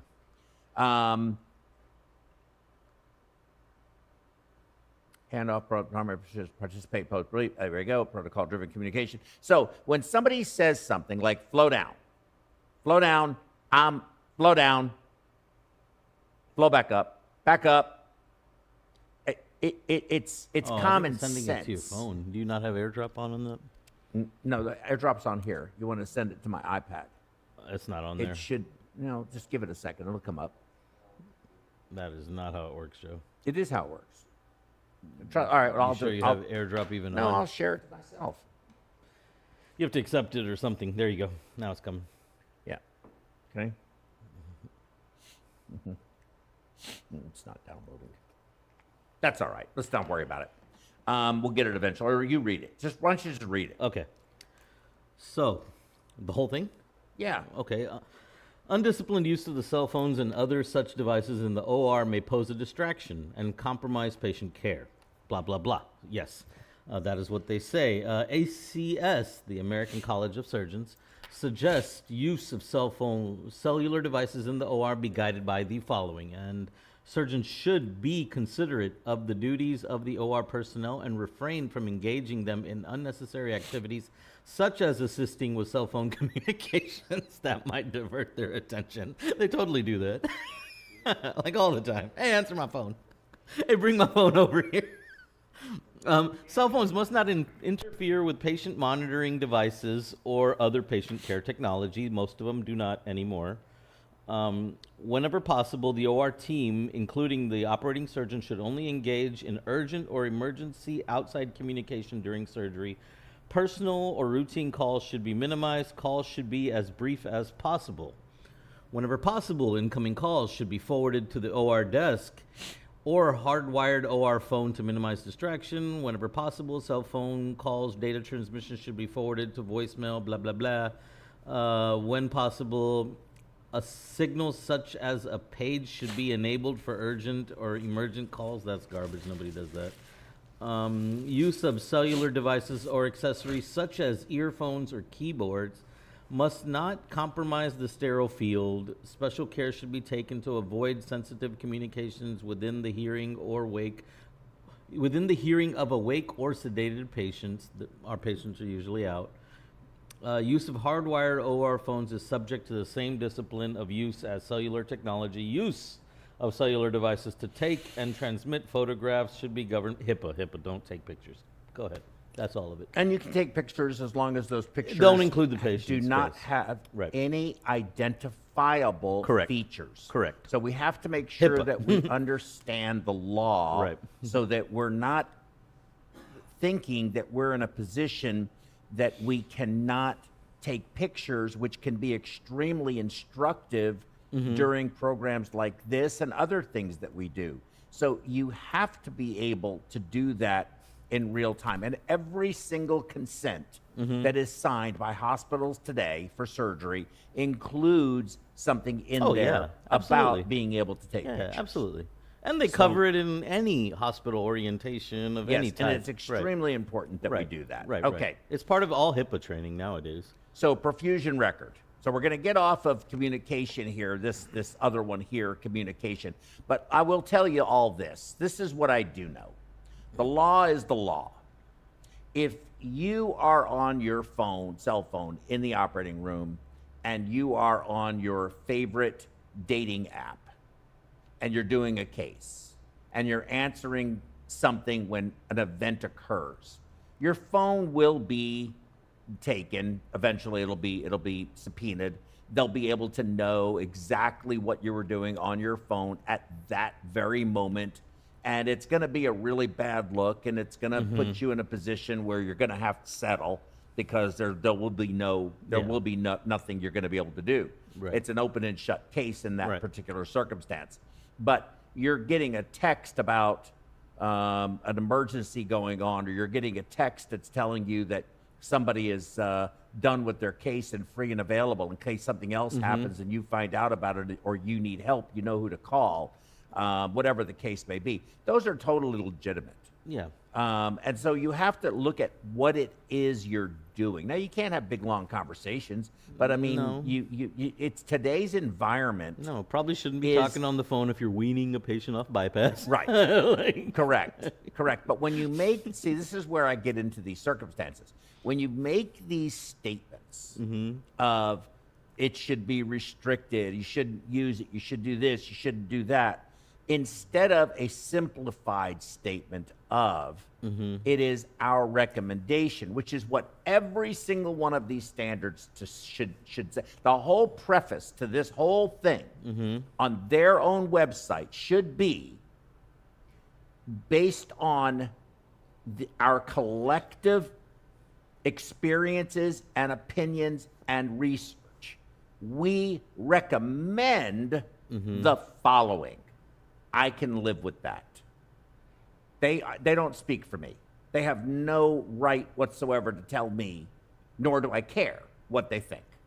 So that's a fundamental fact, and we're just going to need to address that and deal with it. So with that said, my bottom line on communication, cell phone technology in the operating room is use it judiciously when necessary, and do not allow it to interfere in the care of the patient. We are all the ones doing the work. We know if it's an area that we can address something. We know if it's an area where we can't. Okay. We all have some pretty good common sense. You cannot be looking at Tic Tacs. You can't be looking at the YouTubes. You can't be doing other things that are fun, playing games. I don't care what it is you're doing. Yeah, you can't be doing nothing like You that. can't do that. No, that makes But sense. the reality of clinical practice today is that phone is on all the time. And it's part of what we do. And it is part of what we do. Right. We need the damn thing to pull the app up, Yeah. right? No, I mean, you can get an ECMO call. They may call an ECMO phone if your facilities have one. If they don't get a hold of the ECMO phone person, then they're calling the very next number they have. Correct. It's just going whatever, down the list. whatever. They're going down the list of whatever numbers they have. And that's- Absolutely. And then if you don't pick it up, now you didn't pick it up, and now some patient, could have died or whatever. Yeah, You they know? need help now. They need help now, right? Right. So, yeah, we have to take all of that into consideration. Okay, perfusion record, standard 4.1. The perfusion record, written and or electronic, for each cardiopulmonary bypass procedure shall be included as part of the patient's permanent medical record. The perfusion records shall, again, there's that word, be maintained and stored according to institution policy for retaining patient medical records. Well, I'm very happy that you, AMSECT, are telling me that I shall maintain my medical records based on the institution where I work's policy. Thank you for that. I shall do that. I shall. The record I'm shall gonna do that. The record shall also include patient information, including demographics and preoperative risk factors, information sufficient to accurately describe the procedure, personnel, and equipment, patient physiological parameters documented at a frequency determined by institutional protocol. No. Well, thank God for that, because I don't chart a whole lot. Blood gas and anticoagulation monitoring results, signature of the perfusionist and all relief perfusionists performing the procedure. The perfusion record should include open text, factual commentary, including supervising physician verbal orders pertinent to the CPB procedure. I have never written down verbal order for anything. Have you? Never. Unless anesthesia tells me to give something and they come around and give it to me to give it on pump, I'll put that down. I'll just Because- put down that I did it. That's what I mean. I'll That put I down. gave it. Yeah, that's what I mean. I don't put down that that- they gave me the verbal order to give it. No. Yeah. I mean, Like if they come around with something and they're like, "Hey, Yeah. give this insulin," then I gave raw insulin for data, anesthesia. blood flow, pressure, temperature values contained in electronic perfusion databases should be stored for a time period in accordance with the institution's policy for retaining patient medical records. Okay, well, let's go through the checklist. This one should be more fun. The perfusionist shall use a checklist for each cardiopulmonary bypass procedure. I can agree with that. Really? I don't agree with that. The pre-bypass checklist? I don't think you shall. I don't think it's required. No. Well, I that's do because not. it becomes routine to you I after, do not after a believe- certain period of time. No, it's not a matter of that. I just don't believe in checklists. I think that checklists are good to have. I don't disagree with them in any way, shape, or form. But I don't need that checklist. I know what's on the checklist. I know what I need to know. And I go through my checklist. Your own. That's what I mean. Sitting there having to check a box that I did those things. Now, I think from a legal perspective, Oh, yeah. That's what it comes from. that's Joe. fine. Yeah. That's fine. It's for the lawyers. I don't have an issue with that at all. But I don't think that it should be mandatory. It's your choice. I think you should do it, but you can't make it mandatory. And what's on the checklist is so variable. Yeah. Okay? Institution. Everybody thinks they have the best checklist on the face of the planet.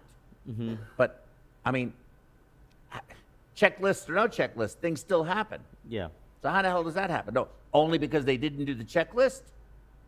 Or because they did the checklist like everybody does the checklist? Yeah. Sometimes those oxygenators are just broke on the inside. You can't do nothing about It's it. extremely rare. Yeah. But it happens is what I'm The getting at. perfusionist should use checklists to read, verify manner, in a read, verify manner where critical steps that should have been performed are confirmed. Completion of the checklist should be performed by two people, one person being the primary perfusionist responsible for operation of the automatic machine during the intraoperative period. Well, who's the second person? Yeah, we only have Who one. in God's name is the second person? Again, these are really problematic. What if you live in Wyoming and you're the only perfusionist at the hospital? Only perfusionist at the hospital. What if you're doing locums relief and you're the only perfusionist at that hospital wherever you did the locums relief? Right.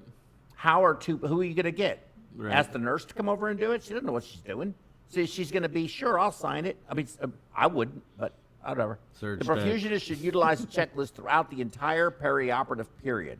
Oh, my Lord. Setup, pre-bypass, initial onset of bypass, prior to cessation of bypass, post-bypass, and or any return to bypass. Like Epic does. Epic has one for The everything. perfusionist should utilize a checklist for other ancillary perfusion services, ATS, IABP, and ECMO. Okay, so again, if you're a believer in checklists, and this is what upsets me, is that this stuff obfuscates the reality for us on the ground. Because again, people will take this and say, this is what AMSEC says. Well, now the question is, who's AMSEC? And what standing, what authority does AMSEC have to create this? That's what I'm trying to understand. Because when you're saying this stuff and somebody else is saying, but this is what AMSEC says, and you're in a discussion with somebody who doesn't really understand AMSEC, understand these, they're going to be biased to this. It sounds good. It looks good. It looks very official. But is this really the law? Is it? I mean, I'm asking you. I don't know. It's a question. I don't think so. It's not from ABCP What's, who controls what's their our... authority? What's AMSEC's authority? Tell me their authority. Can they restrict you from working if you don't follow the No. rules? No. Can they do anything to you? They can't take my certification. They can cook your. They can kick you out of membership. Yeah, they can do that. Put me out $400. Yeah. Okay. Moving on. $400 a lot then- of money these days. And then if I was doing checklists for all of these things, when the hell do I do my case? Yeah. Well, get there an hour early. Hour earlier, I should say. You're already getting there an hour early. Standard 6. We're gonna do one more standard. We're gonna do one more standard, standard 6, and then we're gonna call it a day. Sir, I love my profession, and please, can you both give me some mantra with your big experience and help me become a better perfusionist? Because if by chance I get the chance to meet you, I will tell that you gave me some mantra. Yeah. Okay. All right, Hawks, I'll do that. We're gonna do standard 6 next time. Yeah. So I'm gonna bail on standard 6 for today. All right, mantra. No bubbles, no troubles, but what's a little air among friends? That's standard 1. Okay. In case you were wondering. No Okay. bubbles, no trouble. That's a little What's a air good amongst one? them. I like that one. Right. Because we pump air all the time. All the time. All the time. GME's like all the time. Oh, big air. Well, we pump more now. We pump big air all the time. All the time. Anybody doesn't think we pump big air all the time, they're delusional. Okay? You know what that is like back there. All the time. All the time. That's right. All the time. That's right. It's not enough to be good. You got to look. It's not enough to look good. You got to be good or no good. How about that? I like that. Yeah. So, what's another one that we could think of? I'm trying to think of a good one. Well, while he's thinking of that, Yeah. let me think of one. that's what we do for a living. Yep, you're right about that. That is what we do for that is what we a do. living. I told y'all before. I used to say all this funny stuff like, "Oh my, I'm a perfusionist. I operate the cardiopulmonary bypass system during heart surgery, and well, I maintain the patient's normal physiology throughout the procedure so that they can stop the heart and stop the lungs in order to operate on them." That's what I used to say. Okay, that's so full of bull. Okay, it's full of you know what. What do? I take over with an totally artificial device that is really, really completely non-physiologic, non-biologic. Nothing about it is normal for the blood, all of your blood to be in. And then we're going to just pump it all through there. We're just going to screw everything up. But we're just going to try to screw it all up to the least degree possible so that your body can endure There you go. my insult and still survive, and the operation was able to be completed. So, no bubbles, no troubles. What's the little air among friends? I like that Probably my best mantra. I like that one. Mine, if it's red and it's moving, we're winning. Exactly. Okay, so with all of that said, I know that we're going to end early. We're just going to end early. And I know everybody, wants to stay with us and do a long form podcast for 3 hours. But I guess we could stay a little longer if you want to and just talk about whatever. I'm done talking about this. I'm done. I got some really Okay. important stuff going on tomorrow. I got to address You do? my test tomorrow. Oh, well, tell us about it if it's okay. I will. Please. Oh, well, I have my board exam tomorrow, so alas, I would like to wrap it up because of that.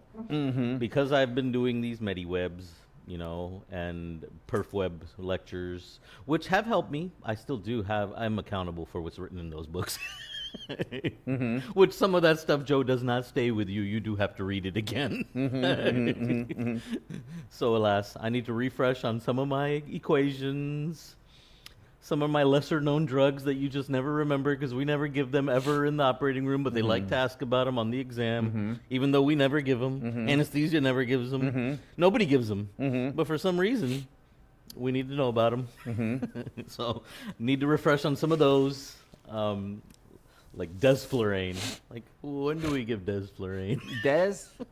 When have we ever given that? No, I use it sometimes. I've When? Used it. We use Des in the, I think one of our hospitals we have Des, not SIVO. We use some, well, where was it? No, I think it was in Louisiana I was using desflurane. Really? See? I think I've so. never come across that one Yeah, yet. yeah, I've used it. I read about something about it yesterday. It blew my mind. I didn't know you used a heated vaporizer.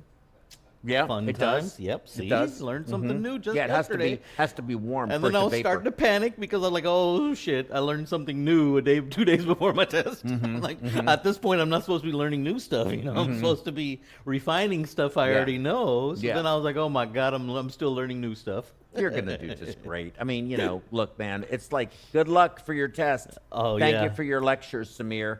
Yeah, They're thank you. good. Actually, he's better than me. Okay, I'm not a good lecturer. No. I'm a good talker. I'm okay. I can talk about just about anything, but I'm really not a very good lecturer. But I enjoy it nevertheless, especially if I really know the topic. When I don't really know the topic, I kind of get a little bit nervous. I try finding those experts, and we still are working on. Of course, remember I told you we're going to be moving our studio Yeah. to much I'm excited for closer. that. Because right now we're a good 35 to 40, maybe 40 minutes away. Yeah, I mean, from I our hauled ass cl- today, and I got from here our at 40. closest hospital, Yeah, I believe that. right? And so it's very. It usually takes me an hour to get here. Yeah, it's from really- my house, but yeah. I live a different, other way. Yeah. Literally the opposite way Yeah. of our hospitals. Yeah, it's a lot farther away. Yeah. So with the studio being now going to be juxtaposed to the hospitals, but of course this move, I'm still buying the property, building it out inside. Then we have to move all of this, and this is a lot to move. It is a lot. You guys don't see it, but there's a Can you lot do me going on out there. Can you do me a favor, Magic? Can you take got the like a proper camera studio. and swing the camera around? Oh, you want to Wait, show him? he's going to do it. No, he's going to do it remotely. Oh, That's even remotely. better. He can do it remotely. So we're going to Yeah. give you a little tour of the Yeah, studio. Joe's got like a proper studio here. It blew my if you mind haven't when I seen first it, got let's here. see. Tell me when you're ready. I was like, I couldn't believe it. It's going to be camera 5. Like I was just assuming like a There camera. you go. There's Okay. all that, and then Okay. that's impressive. But I feel the everything is impressive. Keep on it going. Oh, there's David, first time on camera. Hey, David. Hey, David. Keep on going. There we are, With our raging inferno, our raging inferno. our green There's screen. our green screen. There's our That's what it green looks screen. like. Yep. There you go. There you go. Got a little microwave there. Yep. That's our microwave for in case we get hungry. So that's our studio as it stands today. It's going to be very different from this when we get to our new place, and I think everyone is going to really enjoy it. I'm going to get it set up so that we can get people to come in, have a small audience, maybe 10 people tops. But it'll still be a small audience, but it'll be better than this. I think I'm going to enjoy it more, mostly because I think we're going to be able to attract more of our actual thought leaders and content experts and people like that Yeah, being I'm able to excited better for that. participate with our program and stuff. Especially with it, this is far, so most people won't want to come out this way. Especially because a lot of the people we know is in the area of the hospitals, right? Like, Yes. so Right. Yeah. No, this is almost a day trip. Yeah, exactly. And they're so limited in the time they have. You have an hour here. Yeah. You got to get here early. Then you got an hour to get here, an hour to get back. Right. I mean, you're 3.5 hours for Yeah. an hour program. Exactly. It's just too much. It's too much It's out of hard your to day. even ask them, for that. Yeah. And- I wanted to get something in the hospital. Oh, that would have been great. It'd have been perfect. But, that's not going to happen. No, there's nothing permanent for sure. They don't do that. Correct. Yeah. Look out on Perfusion Education, please, and PerfWeb for our future programs that are going to be coming up, because I'll be doing that here soon. Please send me, I mean, Akash, SK, all of you guys, have been a part of this. And also, who was the Marie? Yeah. Please send me some suggestions on topics you would really like, and then I'm going to work really hard to get the right content experts, Ninja Savings as well. the Thank you. industry leaders on these topics to get over here and give those lectures. But and some things I'm going to be able to do as well, and of course Samir's going to be able to do. So I think Yeah. we're in pretty good shape. I'll be with that. back. You guys will To mix see experts and more of non-experts is me. a good thing too, because it generates interesting questions. Yes, that is very true. I agree with you 100%. But please send me and listen. I would love it if you guys, before we go, is there any possibility? Now I already know who Akash is. He told us who he is, or Aksh. It's not Akash. Aksh. Yeah. But and SK and Marie, can you tell us who you guys are and where you're from? And Aksh, if you want to tell everybody on here as well, that would be fine again, so that we all are kind of know who we are. Right. And Ninja Savings, we have one more person on as well. Say that again. Ninja Savings. Ninja, yeah, Ninja Savings, yes, yes. I would love. That's the one I forgot. Yeah, yeah. Right. I'd love to know. And so with all of this, see, me, I am male, Ryan, RN, and perfusionist from France. Dang. Well, welcome, sir. That's fantastic. Are you in Paris or what part of France are you in? Nantes, it says. Nantes? I'm not sure. From France. I don't know. I'm Nantes. Oh, Nantes? Nantes. Nantes? I don't know where that is. So I've done a lot of lectures and brought you guys up in France because you're doing that ECPR in the field, and over in Paris they're doing that, and that's really some interesting stuff. I'd also like to know what your experience over there is with ECMO in your units. That sounds really interesting. What's that? Definitely keep weaning, Aksh. Don't worry about responding. Weaning from, oh my God, Aksh. You shouldn't be texting Holy us. shit. You're watching this program and you're on pump. Mike, AMSECT is going to freak out. Good thing they have Holy no authority in mackerel. India. Yeah, exactly. That's ISECT, Indian Society of Extracorporeal Technology. They have different rules. We do that also in that. I would love, you need to, I'd love ECPR implanted on the motorway. Yeah, holy shit. Dude, I got to get you on the program. Please send me an email. I want all of you guys to please send me an email so we can start communicating with each other. So send it right there to contact@perfusioneducation.com. It's right there. Yeah. Okay? And we're always talking about the exciting stuff they're doing Please in Europe, right? Like send it. Send me your contact. You would be an incredible person to discuss your experience in France with the ECPR, because that's something that's big here right now. We're trying to get a handle on how we're going to do it. And if we're going to do that, I'm not sure that it'll ever happen here in the States, but certainly the ER, and they're trying to expedite that. But it might happen. It might happen it might happen actually in an ambulance here. I don't know, but if it does, I'm very interested to know what your experience with this has been and how it went. Yep. And then everybody else, please send me an email. Let's get connected. Let's start talking to each other. We don't have to talk every day. You don't have to like all of my posts or anything like that. Just a simple email, and we'll just have an ability to communicate with each other moving forward from here, if that's okay with everyone. In the meantime, what do you like to say? Stay safe. Stay safe, stay curious. Stay curious and stay Stay caffeinated. caffeinated. That's Yeah, right. that's my So big thing. we'll let that be the end of today's program, and I will see you all at recognize we are closing up a little early. I'm sorry, but it's okay. You'll still get the full credit. I promise to make up for this on the back end. The board, if anything, will get mad at me, but that's the only person they're going to get mad at.